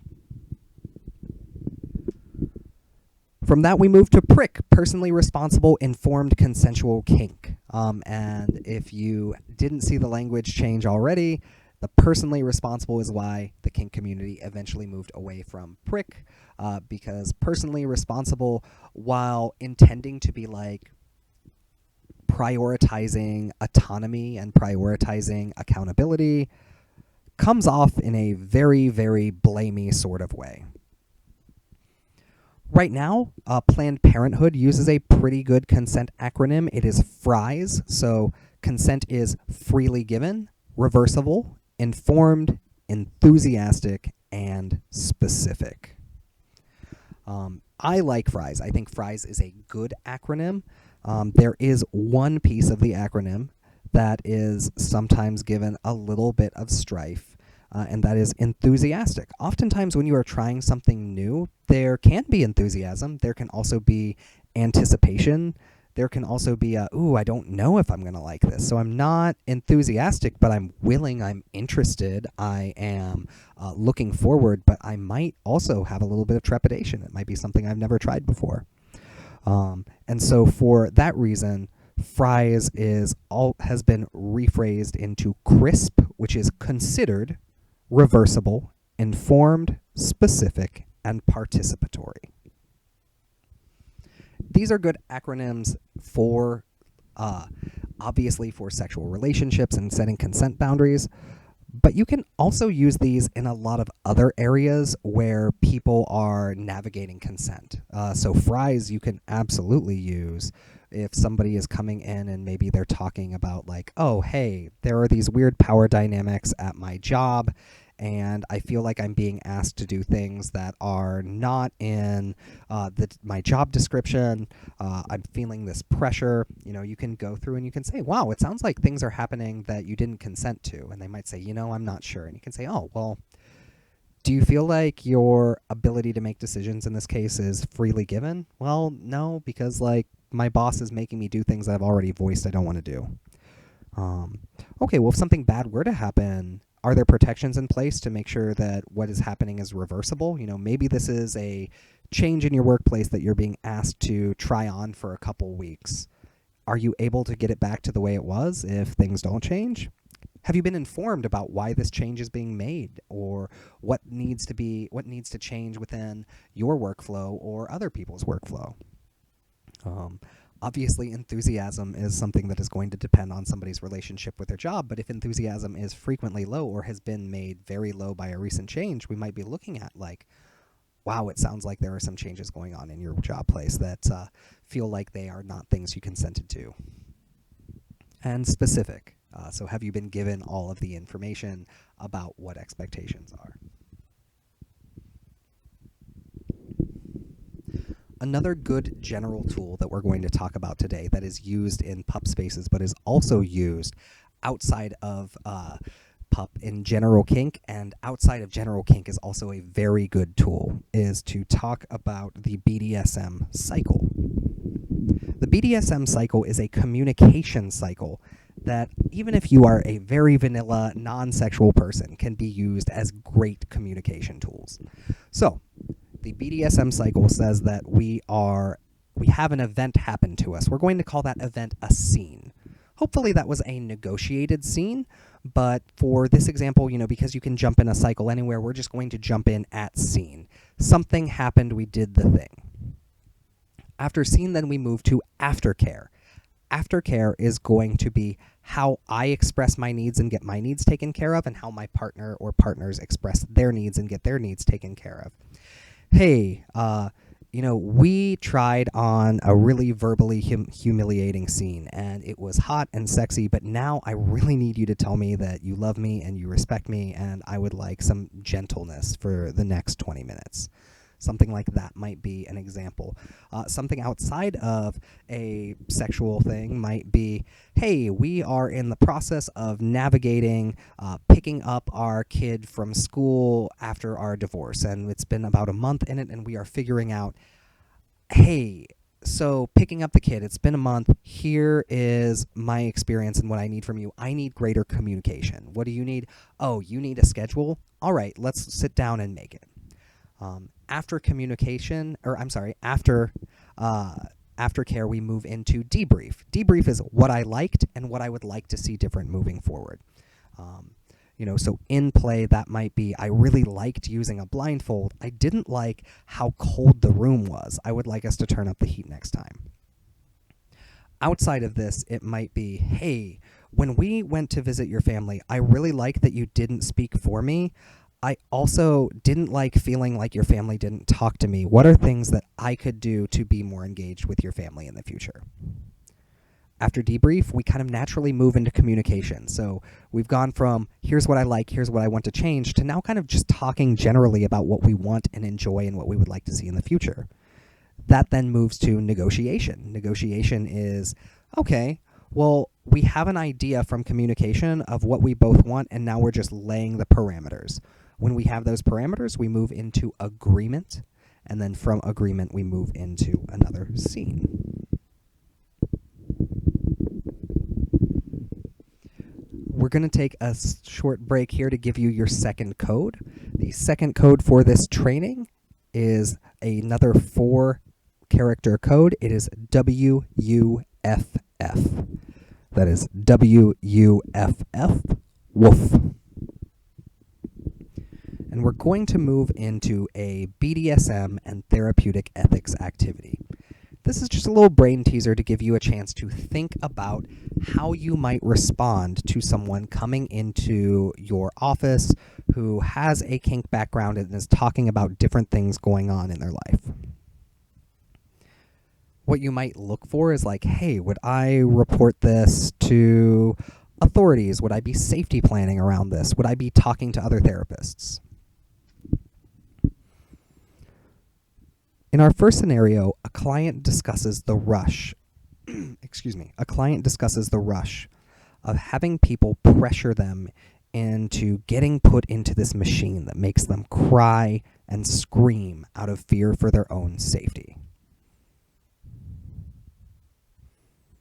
I'll give you a minute to think about what you would do as a clinician if somebody came in and they were like, hey, I really like getting put in this machine and the pressure of people trying to get me on the machine, and it just makes me cry and scream and freaks me out, but it's something I really enjoy doing.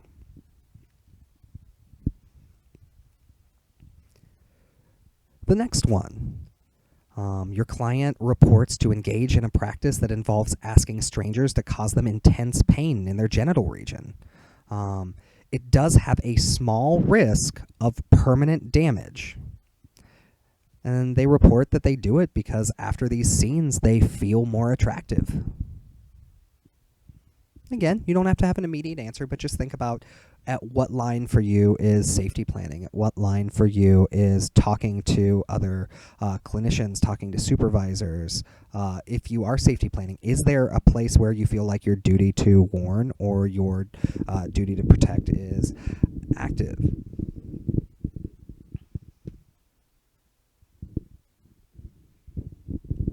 I'm going to give you 2 more. Your client identifies to be in a dom-sub relationship. The client identifies that the rules in their relationship are that there are no rules or safe words. This is an agreed-upon standard in the relationship. As a sub, the client has no right to say no to the dom under any circumstances, and non-compliance results in physical or monetary punishments.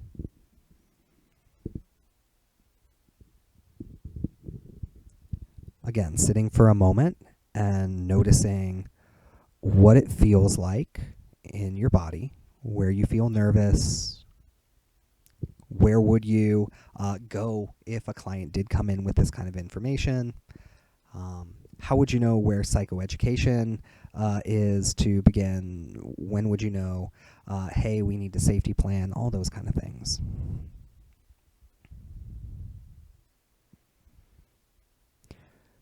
The last one. Your client comes in and tells you that they take part in a public scene. During these scenes, they dress in satin attire, and them and a partner strike each other while other people watch.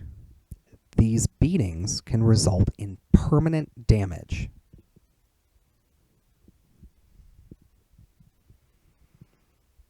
Given another couple seconds just to think about it, and then we're going to go back through.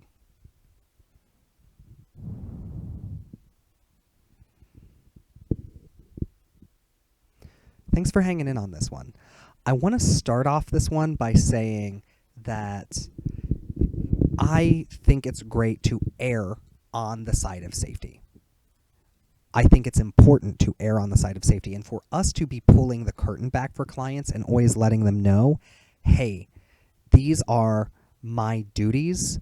These are things that I am required by my license to do, and you are in charge of letting me know what's going on in your life that you feel comfortable in sharing. You get to come as close to that line as possible, and my job is, if you cross that line, for me to keep you safe. So if you, I don't think there is an instance in any of these where it would be harmful to go to a supervisor to ask to make a safety plan with a client. But I did want to give you some food for thought because I think there's also a lot of stigma that exists when we are talking about kink. And so, again, number one, a client discusses the rush of having people pressure them into getting into a machine that makes them cry and scream out of fear for their own safety. If you wanted the safety plan, if you wanted to talk to your supervisor, if you wanted to talk to this client about having a concern, I think that is all valid stuff to do. I will name, and the reason I put this in there as an example is I think, again, there's a lot of stigma that comes with clients who come in and admit to you that they're kinky. And in this case, this is just describing getting on a roller coaster. Now, by the way, if a client is really nervous about getting on a roller coaster, it is absolutely appropriate to safety plan with a client around something like that. I wonder if not knowing it was a roller coaster and thinking it was a sex thing impacted the way you think about this at all. And I'm going to move on to the next one and ask the same question. So this one was, your client engages in a practice of asking strangers to cause them intense pain to their genital region, which does have a small risk of permanent damage. They report they do this because it makes them feel more attractive following these scenes. Again, if this is something you have a concern about, you should absolutely be naming this, going and seeking support, but being aware of the stigma that exists around kink. This is just describing someone getting a waxing. So this is describing somebody going and getting a Brazilian, right? That's why it's genital region. And I think that it's important to balance making space for our clients' autonomy, making space for us taking care of our clients and taking care of our own concerns and our own comfort, and also being aware of the stigma. You know, since I didn't tell you it was a waxing, did you feel differently about it than you would have with a client getting a wax? The third one, your client identifies to be in a dom-sub relationship, and the client identifies that the rules in their relationship are that there are no rules or safe words. This is an agreed-upon standard in the relationship. As a sub, the client has no right to say no to the dom under any circumstances, and non-compliance results in physical or monetary punishments. So, this one is not a red herring. This is what happens when clients come in and they are in kink relationships, but those are not ethically practiced kink relationships. In these sorts of experiences, I am absolutely going to go to other therapists. I'm going to explain to a client that I have a concern. I'm going to safety plan with that client. I'm going to ask them what their experience with being in relationships like this is before. In this instance, I'm probably going to pull out things like the equality wheel and talk about like, hey, you know, how are you navigating these sorts of things in your relationship? I'm going to ask if they feel safe in their relationship. I'm going to ask them about if they did feel unsafe, where are places they would go that they could be safe. We would talk about power and control. We would talk about all of these dynamics that can exist. And I would be saying, specifically me as a sex therapist would be saying, this is not the way that kink is typically practiced. And I would wonder, are you connected to the kink community in a bigger way? Do you have mentors and people that you can talk to? Because I have concern for your safety in the way that this kink is being presented. The very last one is another red herring. Two people take part in a public scene. They dress in satin and strike each other while others watch. These beatings can result in permanent damage. This one, again, you would not be wrong if you had a safety concern of a client coming in and saying, I'm doing something that can result in permanent damage. It would not be wrong to safety plan, to ask, hey, what is going on? Tell me more, to talk to other professionals and get opinions. But this one was also a red herring. This one was related to a boxing match, right? So people dressed in satin and hitting each other in front of a crowd, and permanent damage can be the result. Again, you wouldn't be wrong to want to make sure a client is okay. However, something you would want to be aware of is, when I thought this was a sex thing, do I feel differently about it than I do knowing now that it is a sports thing?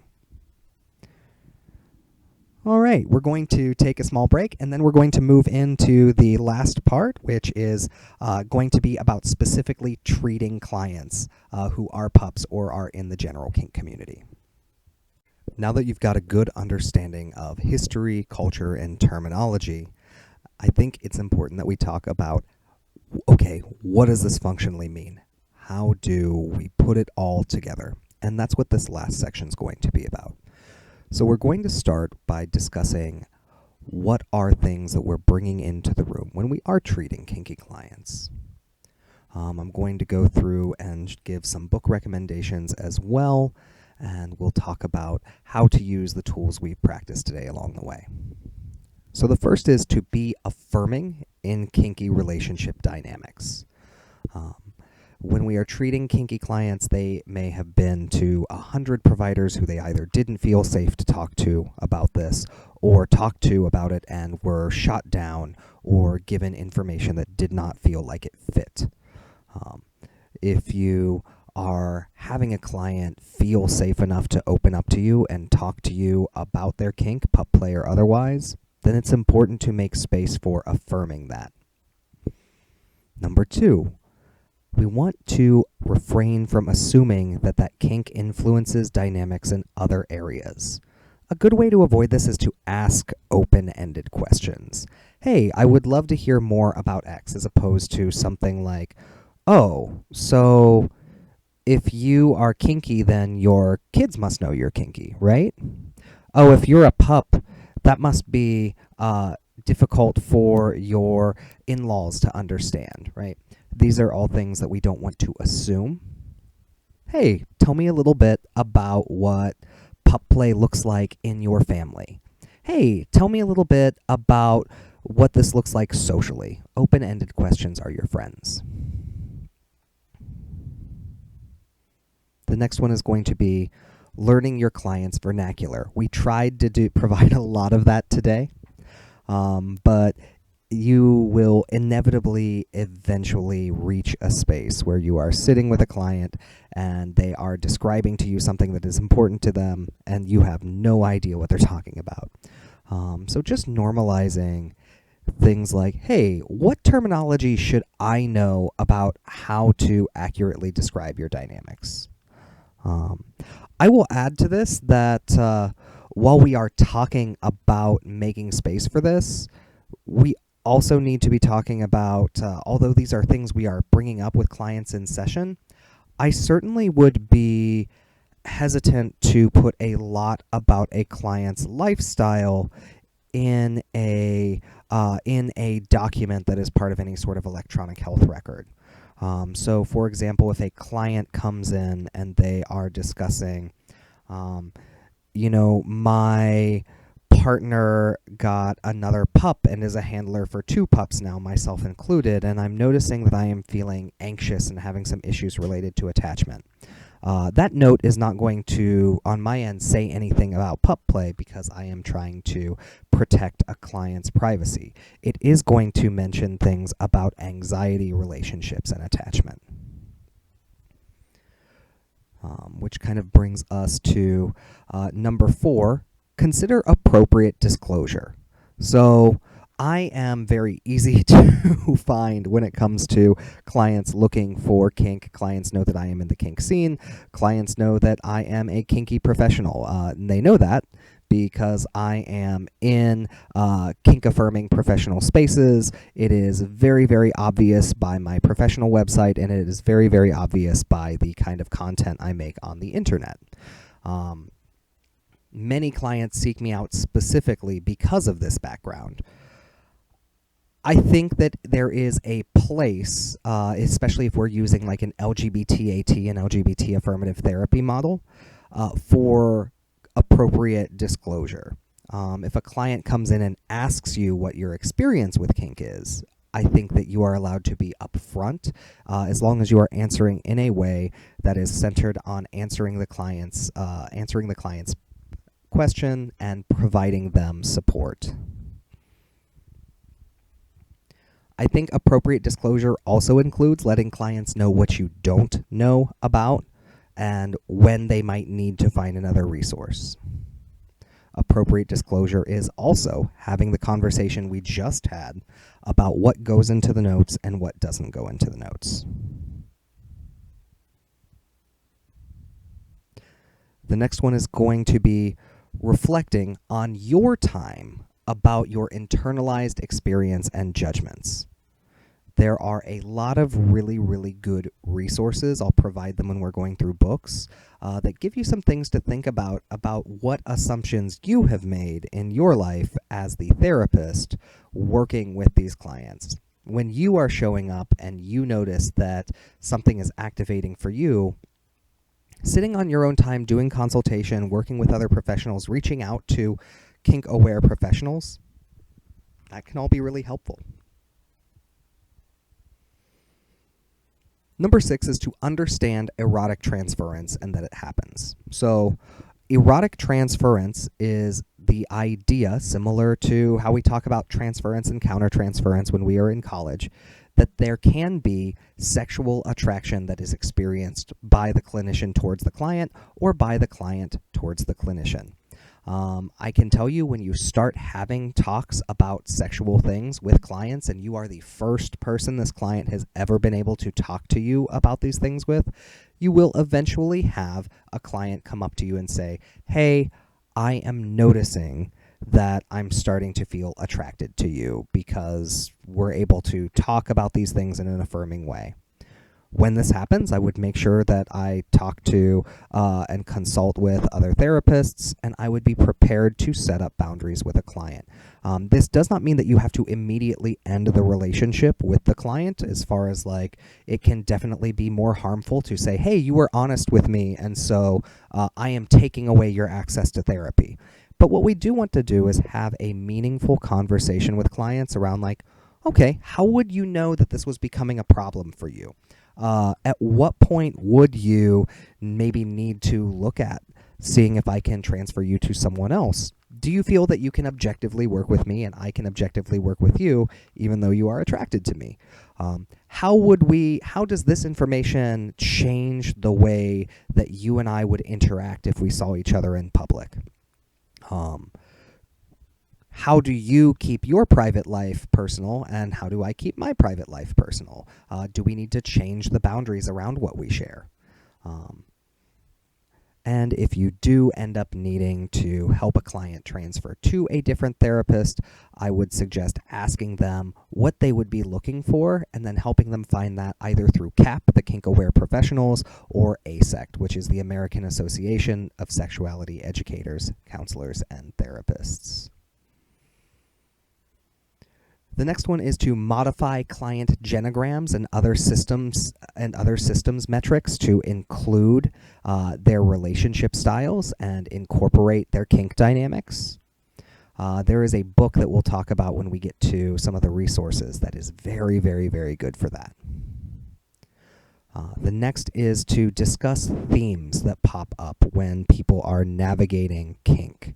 When people are navigating kink, oftentimes they are met with feeling isolated, having experienced shame, having concerns related to their body, related to people not understanding their relationship dynamics, and potentially related to trauma. Keeping these 5 themes in mind and making those part of where you do your work. Even if it is just affirming and making stated for clients, hey, I really appreciate you bringing this to my attention and I want to honor it. I know that it can be hard to bring up these concerns, and oftentimes these themes exist because people are not heard by their doctor, or they don't feel like they can bring things up to their therapist. They don't feel like their body concerns or their issues with the dynamics in their relationship are being met with valid concern by their providers. And the last one is kind of right where we started, and that is kink is coping for people. That does not mean that all kink and all play are specifically for the point of coping, but kink is where a lot of people are getting their day-to-day needs met, and sitting and honoring that with clients. When you are making a safety plan or making a strengths-based plan of coping strategies, bringing in, hey, I know that you mentioned that your Dom helps you get through the day. Do we need to give your Dom a copy of this? Hey, you mentioned to me that the most relaxed you ever feel is when you are in a pup headspace. Tell me how that would work in your coping plan. How might that work at home versus at work versus when you're visiting your in-laws? So these are all things to consider. For our next piece, I want to just show you some resources that I think can be really, really helpful. I'm going to go through some books, and I'm going to give you some examples of why I like these books. The first one is Sex Made Simple. This is a very, very good primer on understanding sexual issues in a clinical setting for therapy. Now, I would not use this as a replacement for referring out to a sex therapist if you don't feel like you have necessary training, but as a way to understand how to approach sexual issues, Sex Made Simple is a very, very good kind of 101 coverall. One of my favorite things in this book is that it has an individual psychological relational sexual history. So it is multiple pages. It is a worksheet that you can give out that is going to ask clients questions about their needs, about their goals, and about their experiences in their sexuality. I would suggest doing that yourself as a therapist. That way you have the experience, and also it gives you a little bit more of a background when it comes to understanding how to integrate clients' needs and their strengths. This book additionally has 10 growth goals. You're not going to be able to read it, and that is fine, but 10 growth goals for GES. GES is the good enough sex model. And I said you're not going to read them, but I'm going to read them to you because they actually are pretty important. So number 1, value sex as a good element in your life. We talked, number 10 on our list of treating kinky clients. Number 9, shame, isolation, trauma, body concerns, and dynamics. It can be really healing just to let someone sit in that sex has value and that sex is bringing something to their life, and they have been told that they should be ashamed of their sex, or if they have been traumatized and unallowed to heal their relationship with sex. Number 2, commit to ensuring that sex is satisfying at every age and every stage in your life. Sexuality develops and grows and evolves over time in our life, and like I believe I said earlier, human bodies change quite a bit over our lives, and so making space for how that is going to happen can be really, really healing. The next one is to ground your sexual satisfaction on realistic, age-appropriate sexual expectations.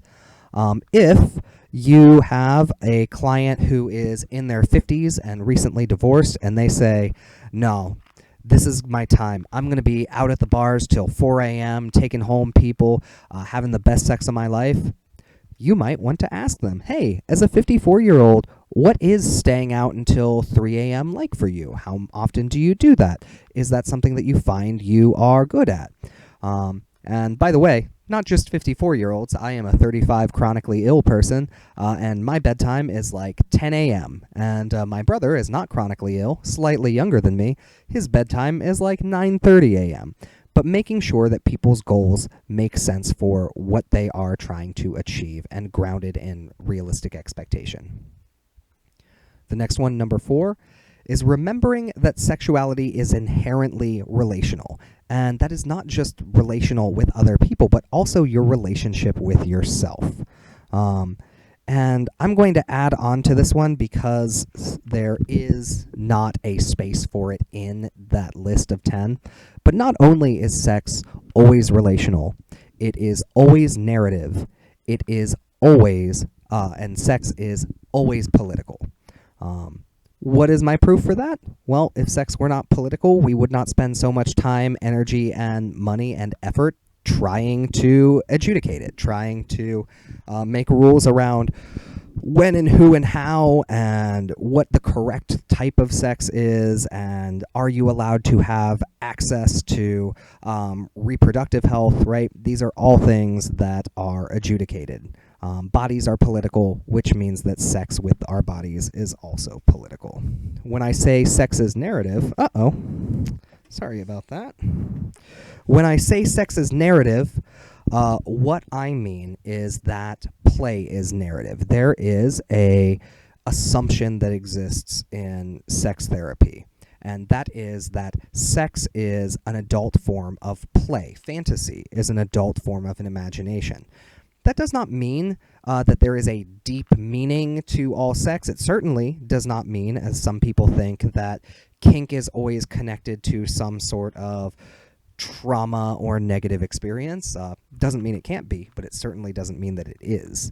But what it does mean is that sex is a play behavior, and play is our first language. Before you could walk and talk and interact with the world, the first thing you did was pick up things and try to make sense of them. Play is one of our first languages. It is why play therapy is so crucial when it comes to helping kiddos process things. Now, if play is our most innate language, it is also one of our most powerful processing tools. And so sexual play, for that reason, can be a very, very, very powerful place to process. I'll give you a minute in case anyone is writing that down. All right, we're going to move on to the next one, which is to value each other's sexual bodies and practice good physical and psychological health, which is vital for sexual health. Everything is linked. Your sexual health does not exist in a vacuum. And I have clients come in frequently under the assumption that it does. Well, I just don't understand if we're doing things good in all of these other areas, then the fact that our sex is not right the way we would like it or right where my partner would like it shouldn't be an issue. Unfortunately, sex trickles into other areas. Accept that there is no right or wrong way to be sexual. Respect, value, and integrate your individual and gender differences. Cooperate for sexual satisfaction. And I will also say, this is where we would look at, in another training, desire differences, right? Because when we say there is no right or wrong way to be sexual, that includes people who choose not to be sexual because they are authentically expressing themselves in an ace identity. It includes people who do not feel that they are seeking a relationship out of their sex because they have an aromantic identity. And it also includes people who choose not to have sex for a litany of other reasons. So the next one is value sensual touch and its pleasurable feelings, as well as intercourse and orgasm. The only thing that I will say is make sure that you are valuing all of these things, right? Because clients tend to come in only valuing orgasm. And so making space for, if the thing that really makes you feel connected to your partner is when you're laying in bed together and they are rubbing your back, that is valuable. That is intimate. There is a tool in this book called the 5 Gears of Touch that really goes through and makes a good space to have further conversations of that. Additionally, when we are valuing pleasurable feelings, that might be brought into this kink and pup play, right? A lot of pups are going to tell you that they really value when they are when they are pet, when they are given attention, when they are given like scratches on the head, when they are told that they are a good boy or a good girl, right? Those are all things. Number 8, understand that sexual and relationship quality varies. So we are in this one looking to move away from the idea of the perfect relationship and instead focusing on making our relationship the best relationship that fits for us. Number 9 is integrating real life into sex. That is largely a big piece of why kink can be such a strong component for processing. It gives us a space to identify these pieces of our lives and kind of play in them. It allows us to play in fantasy, and it allows us to realistically change the parameters of what constitutes sex to something that more aligns with what our day-to-day life looks like. And the last one is personalize and celebrate passion. Sex can be playful, spiritual, and special. Again, that book is Sex Made Simple. It is by Barry McCarthy. The next book I want to talk to you about is Queering Your Therapy. That is by Julie Tilson. There we go. This is a very good book. I will tell you, the one thing I want you to walk away from this one is that there is a list very early on in the book, and it explains what queering your therapy means. Excuse me. So there are many ways to queer your therapy, but it includes resisting conventional notions of professionalism. Now, this does not mean throwing away things that feel ethical or value congruent to you, but it means if there are times when you feel like work is getting in the way of you being able to offer ethical care to your clients, sitting with that. Or if your work is unethical and harming clients, but you feel like you are not able to stand up for clients because of that. Your policy is getting in the way of your ethics. It would be giving permission to seek within whether that is something worth risking, right? Because there is a risk anytime that we are, calling out our workplaces for their practices. The next one is deprivatizing practice and creating communities of care that connect clients to one another. This is obviously very, very difficult to do in a HIPAA-congruent environment, but this might include making sure there are lots of spaces in your office where groups, either support or treatment groups, are offered. It might be putting up a client-led, client-managed community bulletin board. It might be just keeping a listserv of community events, right? Areas where clients, even if they don't know each other, would have the ability to connect.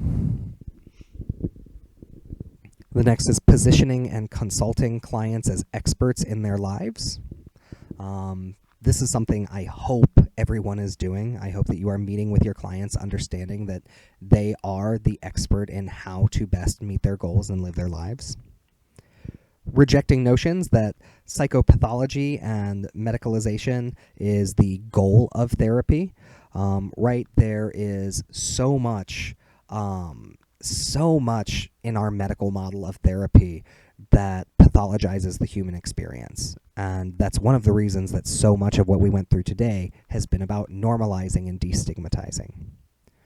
And the last is refusing to function as an agent of social control, and that one is going to involve things like making sure your clients know, hey, if you do talk to me about these aspects of your life, here is how I have to document it. Here is where you have a choice on where I document it or where I don't document it. Here is how I can safely keep all your information private. This also involves conversations around, hey, if you approach me with XYZ, that activates my duty to warn, my duty to protect. If these are active, here is what that is going to look like. And seeing where that can be collaborative and making sure that clients are aware of where that line is ahead of time so they can choose to come up to it as much as they would like and know exactly what happens if they were to cross that line. All right. So the next one I really, really like. Many of you have probably already read this if you are working in with kinky clients, and that is Stephanie Gorelick's The Leather Couch. This one is specific to kinky clients, but what I really, really like is at the end of the book, it does have this day-to-day questionnaire.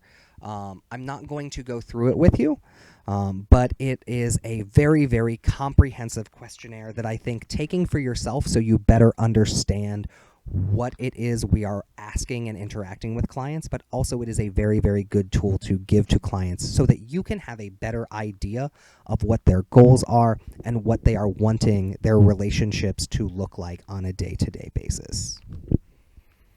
These next three are not clinical, they are cultural. If you found yourself extremely interested in pup play and you just want to understand more about the culture, more about the history, more about what it means to be in a pup kink dynamic, I really suggest this book. Let me cover it up because there is a naked man on the cover. That is the book Woof by Michael Daniels. Now, I will say that this book is kink forward, and so this is going to be more on the sexual side of the kink. It is going to talk not expressly about sexuality and not expressly about sexual acts, but they are going to be in there, as are drawn nude pictures. Similarly, if you found this kink to be interesting and you want to have a wider understanding of what it means to be in these sorts of kinks, there is this book, which is the Leatherman's Protocol Handbook. This one, similarly, is not full of clinical information. It is full of cultural information about what it means to be in old guard kink, specifically BDSM leather kink. This, too, is going to have a lot of nude pictures. It has a lot of good information, especially around ritual and around collaring, but it is definitely a sexual book. That's going to bring us to the last one. This one is not specifically clinical, but I think has a lot of valuable insight, and that is Life, Leather, and the Pursuit of Happiness by Steve Linnaeus. One thing I really, really like, most of the way through this book, there is a handy multicultural guide to High Holy Days. And the reason I like this is it starts with things like Passover, Easter, Christmas, St. Patrick's Day, 4th of July. These are all things that you probably have a familiar baseline for already. And then it adds in Pride and it adds in IML. IML being one of those leather holidays we talked about. Now, one of the things I really like is this goes through, hey, what kind of event is this? What would a parade look like? Is there a parade? Is there any sort of festive forms of dress? Is there a food that is specific to this kind of event? Is there a community get-together? Is travel required?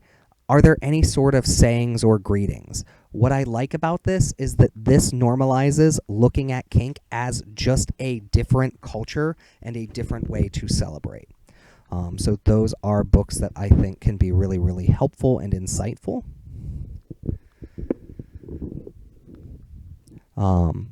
Since we talked about working specifically with kink, I want to move to working more directly with pups. So, a lot of this is going to be a little bit of a repetition. However, we're going to start with just having them explain in their own words before you add your words. I had a client who said that the last time they tried to bring up being a pup, that they were immediately told like, oh, well, I have so-and-so in my family who is a furry, so I get it. Now, while, again, there can be some crossover, that is a bold assumption, and that is a dangerous assumption because those can be two very different groups of people. Another question to ask might be, what kind of pup are you, or what does it mean to be a pup to you? Why is it important? This is an important question because it can be linked to a lot of strengths. Next is to ask about the significance of pup play in other areas of a client's life without assuming, but saying things like, oh, I know that sometimes pups are in events with other pups. Does this show up in your social life? Hey, it seems like you mentioned that getting into Headspace is how you relax after a long day of work. Would you say that it is linked to your self-care? These are questions. Including their pack in conceptualizations of their support system when congruent. Not just their pack, also their handler. But anyone who is important, you would want to make sure that you are putting them in things like a genogram. That book that we already discussed, the Leather Couch, has a really good chapter about doing genograms in a way that is inclusive to kink and inclusive to like sexual genograms. Understanding that DS play can be a part of symptoms management. I've probably said this too many times today. You're probably exhausted of hearing it. However, it is important to make space for that these can be strength-based rituals, strength-based behaviors, strength-based relationships that help clients manage their day-to-day life and help them feel better, feel more productive, feel less anxious, feel like they are better able to make it through their day as a result. The next might be using head spacing in identifying coping strategies or as strategies for mindfulness or adaptive dissociation. You might ask a client, hey, we're going to do a guided imagery. As I'm doing a guided imagery, would it be helpful if I change anything about the way I describe the person in the guided imagery to better fit how you see yourself? Do I need to, instead of talking about walking down a beach or walking down a dirt path in a forest, do I need to talk about being on all fours? Talking about what needs to be adapted in the same way that we would adapt for any other client who mentions that they have an issue with guided imagery or has a hard time connecting to a metaphor or a story that is used in a mindfulness activity. The next is just remembering that this is a kink that is not always, but is largely based on providing care and caregiving, and that is also a major strength. Making space for nonverbal expression. Many people in the pup community are very used to communicating with nonverbals, and so bringing attention to body language, talking about, hey, when you're at home, how do you express when you're disappointed, when you are scared, when you're upset, and what will that look like in here? And the last one is treating their relationships as both valid and valuable. All right. We're going to move now to going through and discussing the questions that are going to be on your knowledge check. So we'll go ahead and move that way. All right, let's go ahead and begin our knowledge check. Question number 1. A pup is A fetish player that is intrinsically into degradation. B, the result of a crazed science experiment to combine human and animal DNA. Or C, a player in a specific type of headspace-based community which involves taking on inherent and anthropomorphized traits associated with dogs. The answer to this one is C. Number 2, in 2019, there was a community research study where participants were asked to rate their identity as a pup on a scale from entirely social to entirely sexual. Overall, the data showed that most pups were either A, entirely sexual in their play, B, entirely social in their play, or C, identified in a middle ground of equally social and sexual. The answer to this one is C. Question number 3. Which of these correctly identifies the component of the implicit model that we reviewed? A, pause, look interested, share a story, insist on therapy. B, permission, limited information, specific suggestion, intensive therapy. C, ponder, look up information, show statistics, isolate themes. The answer to number 3 is B. Number 4, how does the explicit model differ from the plicit? A, permission is used prior to every step. B, the X reminds us to indicate severity. Or C, intensive therapy is immediately initiated. The answer to number 4 is A. Number 5, the daily model showed 6 areas including our values. Which of these is an area from the model? A, fetishes. B, reproductive/sexual health. Or C, childhood experiences. The answer to number 5 is B, reproductive health / sexual health.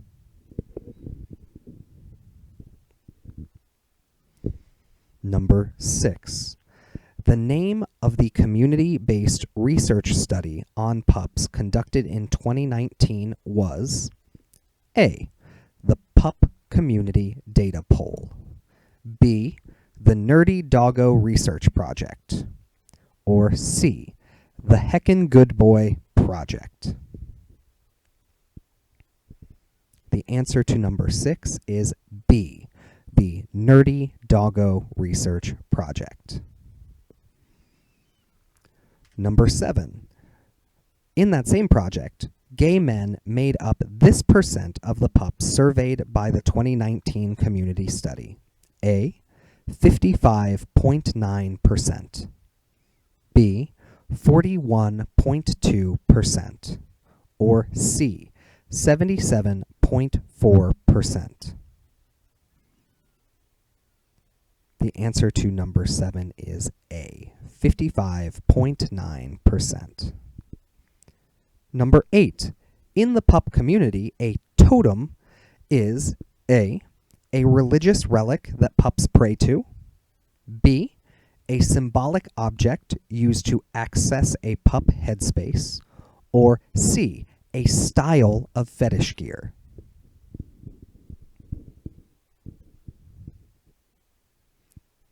The answer to number 8 is B. A totem is, in the pup community, a symbolic object used to access the pup headspace. Speaking of headspace, number 9. A headspace refers to A, the feeling of euphoria achieved from using illegal substances, B, a symptom of a dissociative episode, or C, a carefree mental state achieved by being engaged in certain activities.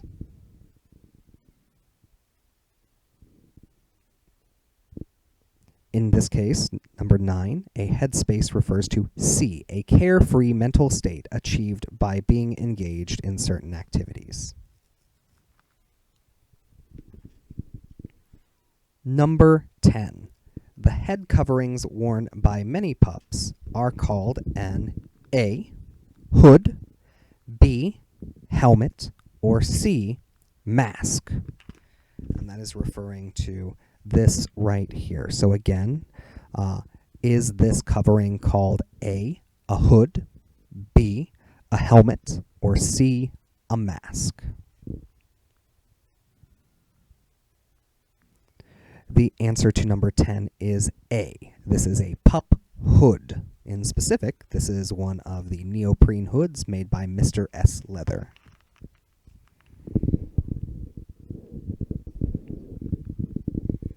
Number 11. The earliest documented fetish play took place around A, 1941 AD, B, 1641 AD, or C, 3100 BCE.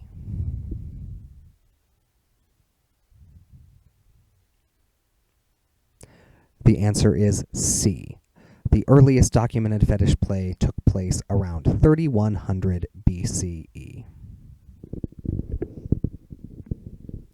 Number 12. The first mainstream appearance of human pup players was in this show.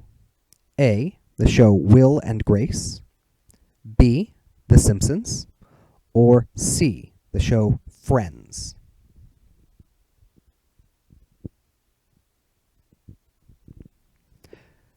The answer to number 12 is A. The first mainstream appearance of human pup play was in the show Will and Grace. Number 13. We reviewed different types of collaring. Which of these is not a type of collaring? A, consideration, B, formal, or C, platonic.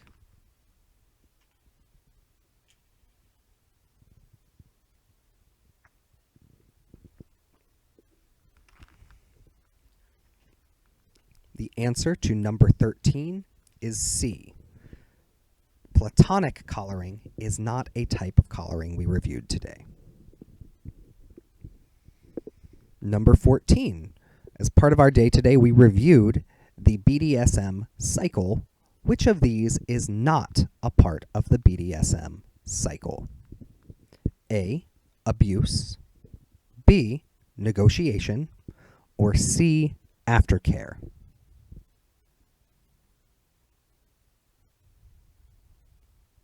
The answer to number 14 is A, abuse is not a part of the BDSM cycle. Number 15, when working with pups in session, A, affirm your clients by telling them all they are good boys.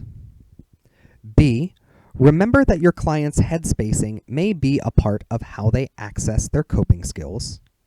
Or C, do not agree to see your client unless their handler is present for every session.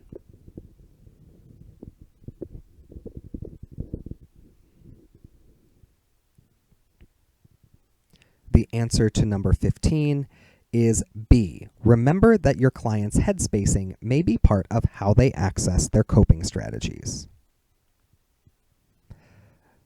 Number 16. What are the 2 codes that were used in this training? Again, number 16. What are the 2 codes that were used in this training? I will not be providing those here, so you will need to go back and rewatch the video if you missed one of them. However, they were both stated in the video, and remember that you do need both of these codes in order to get your CEU credit for this course.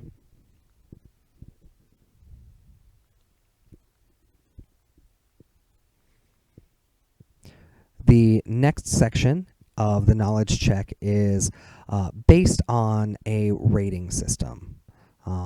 So number 1, on a scale, all of these will be on a scale of 1 to 10, where 1 is completely disagree and 10 is completely agree. Please rate the following statements. Number 1, during this presentation, I was able to review the implicit and daily circles models for addressing issues pertaining to sexual and erotic wellness with clients in an ethical and client-led manner. Again, 1 is I completely disagree, and 10 is I completely agree.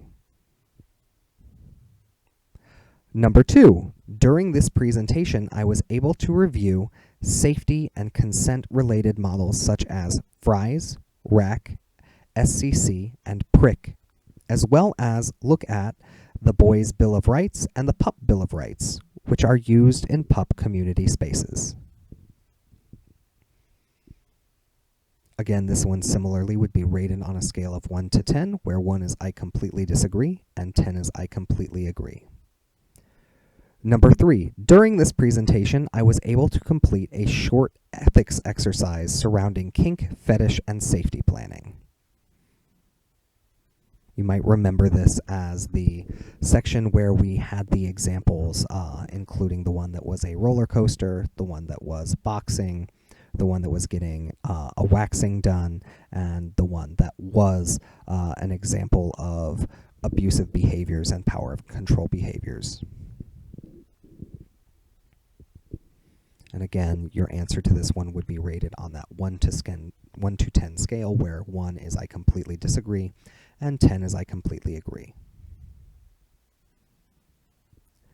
Number 4, during this presentation, I received review resources related to kink, fetish, BDSM, and pup play.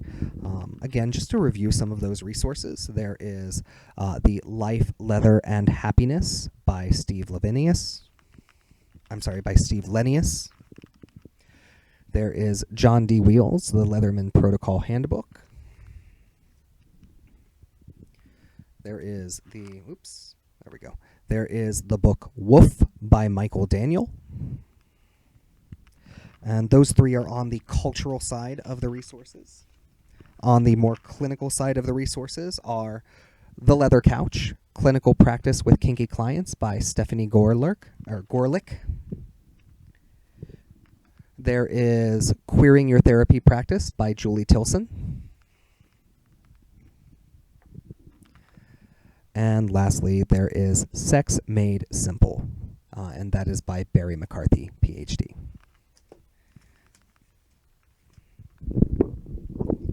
Our very last section is going to be to answer some questions. Ahead of this training, we sent out a prompt where people could give questions they wanted to see answered, and so we're going to take some audience questions, and then we will be on our way.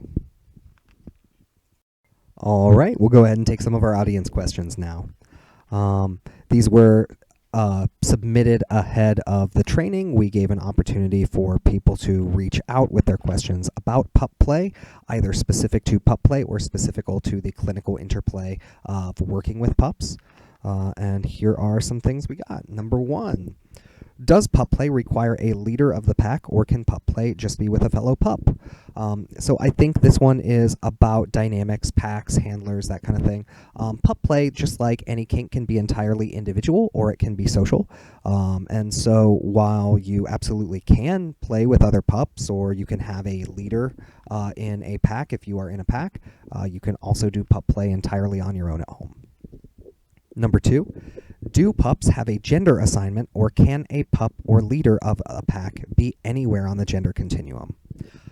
I think this one becomes confusing for people because there are 2 things. One, just so many male pups. As we looked in our demographics today, right, we saw that 55% of people in pup play did identify as gay males, and so a lot of what you visually see are male pups.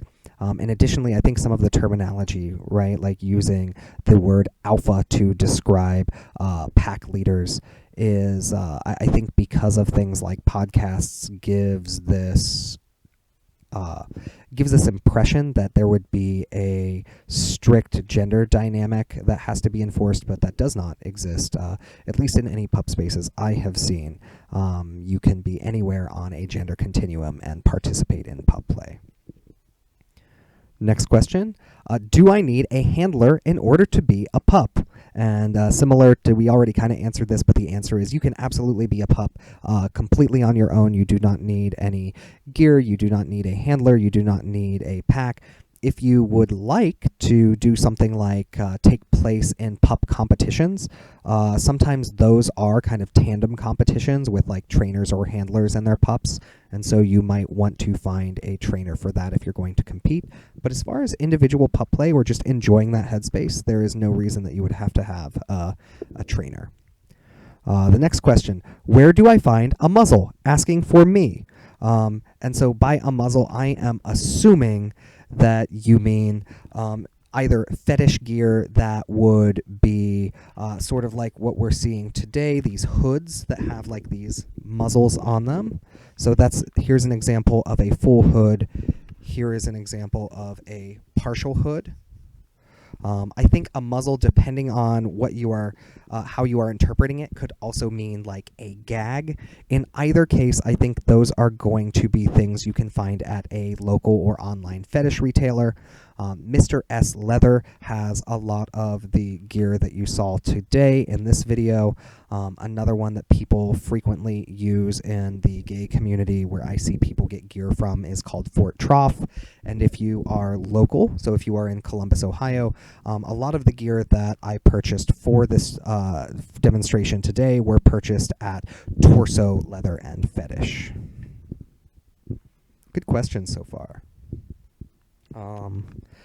Next one, not a question, but make sure you go over approaches for consent. Absolutely. We spent quite a bit of today talking about consent, right? And the importance of consent. I will name, if you went through the training today and you were like, I want to know even more about consent, again, this book, The Leather Couch, I think really, really does a good job at taking multiple approaches to view consent.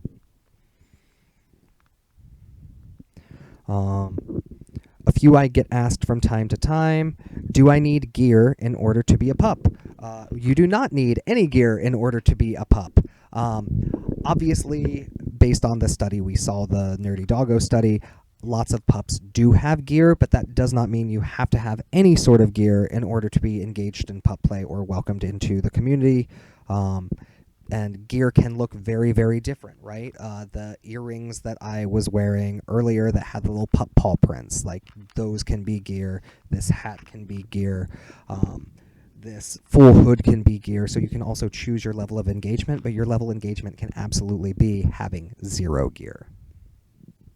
How do I get into the headspace? Hopefully that meditation that we did today gave somewhat of an idea of what you would be seeking in a headspace, and I think we also tried to give some examples of, hey, help me understand what a headspace is. So we talked about being in like beast mode at the gym. We talked about being in like hustle mode at work. We talked about being in like Zen mode when you're on vacation, right? Doesn't necessarily need to be sexual in nature. As we discussed, absolutely not.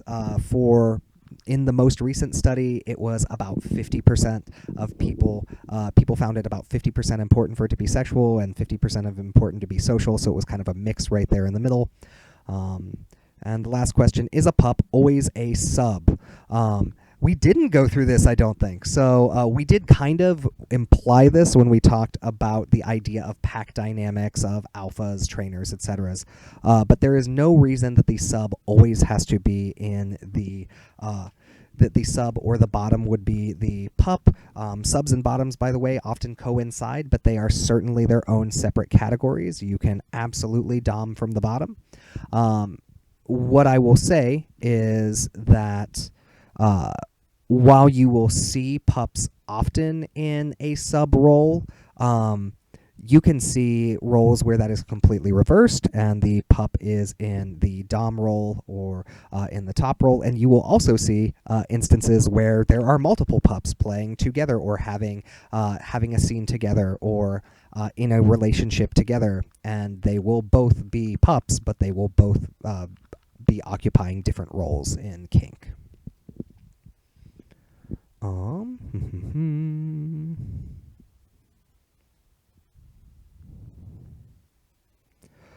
Next one. This one is from someone in the field. I've had a few pups in my office over the years. Looks like there's no official handbook when it comes to being a pup. I've read articles on the subject. Consent is a big takeaway. Interested in your thoughts on this. So there is no official there's no official handbook for pups. Obviously, there are books like the Michael Daniels Wolf book that we talked about. The Wolf book that we talked about. However, there is no reason that has to be a part of anyone's play, or there's no reason that has to be what defines the parameters of pup play. None of those things are required.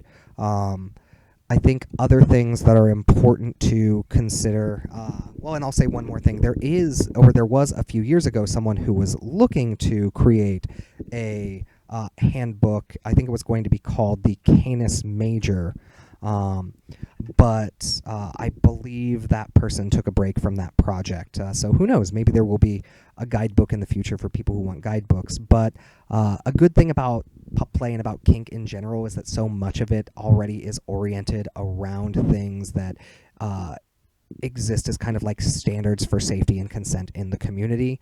And so while, for example, there might be people who are very formal and want to use these negotiation forms, want to go buy the book Wolf, etc., there's going to be a million other people who have just completely different relationships with how they engage in or participate in this kink, which is a reason why asking your client what it means to them or what is important to them in these spaces is important.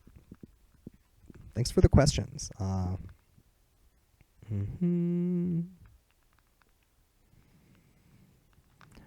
Awesome. Other questions?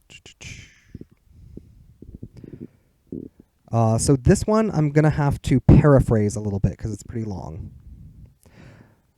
Questions on how headspaces can benefit to someone's trauma, depression, so on. Yeah, so we already went over this a little bit, and again, this is going to be one that you can use Stephanie Gorlick's Leather Couch book to get a lot of really good information on.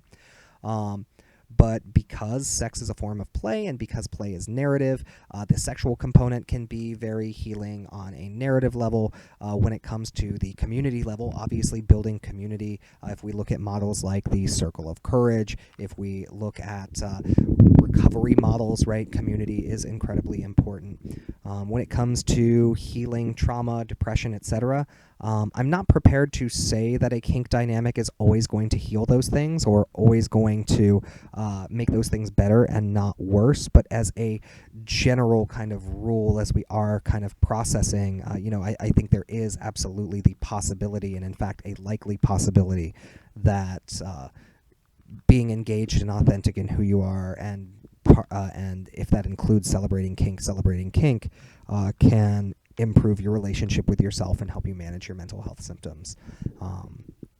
We also talked a little bit about that and how dom-sub relationships can oftentimes be part of how people manage their symptomatology.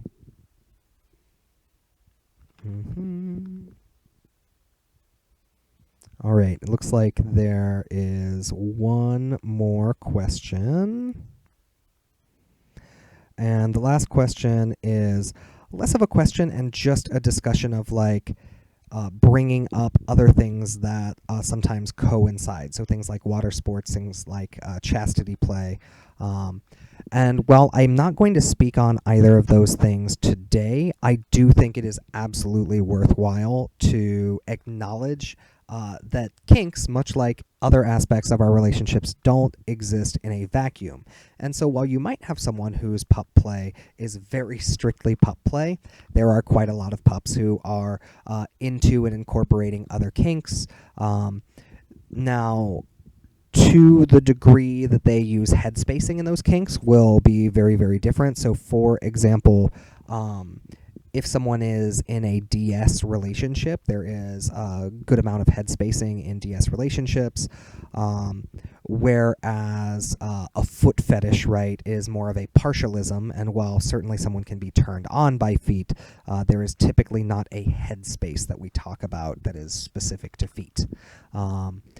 I think that it's just important to allow clients to feel comfortable and have conversations, and again, use that implicit model. So if a client comes in and they are like, I'm feeling good about pup play, but I noticed that as part of my pup play, I would like to engage in water sports, which is urine play, and I don't know how to approach my partner about that. You would start with permission giving, right? You would start with that implicit and say,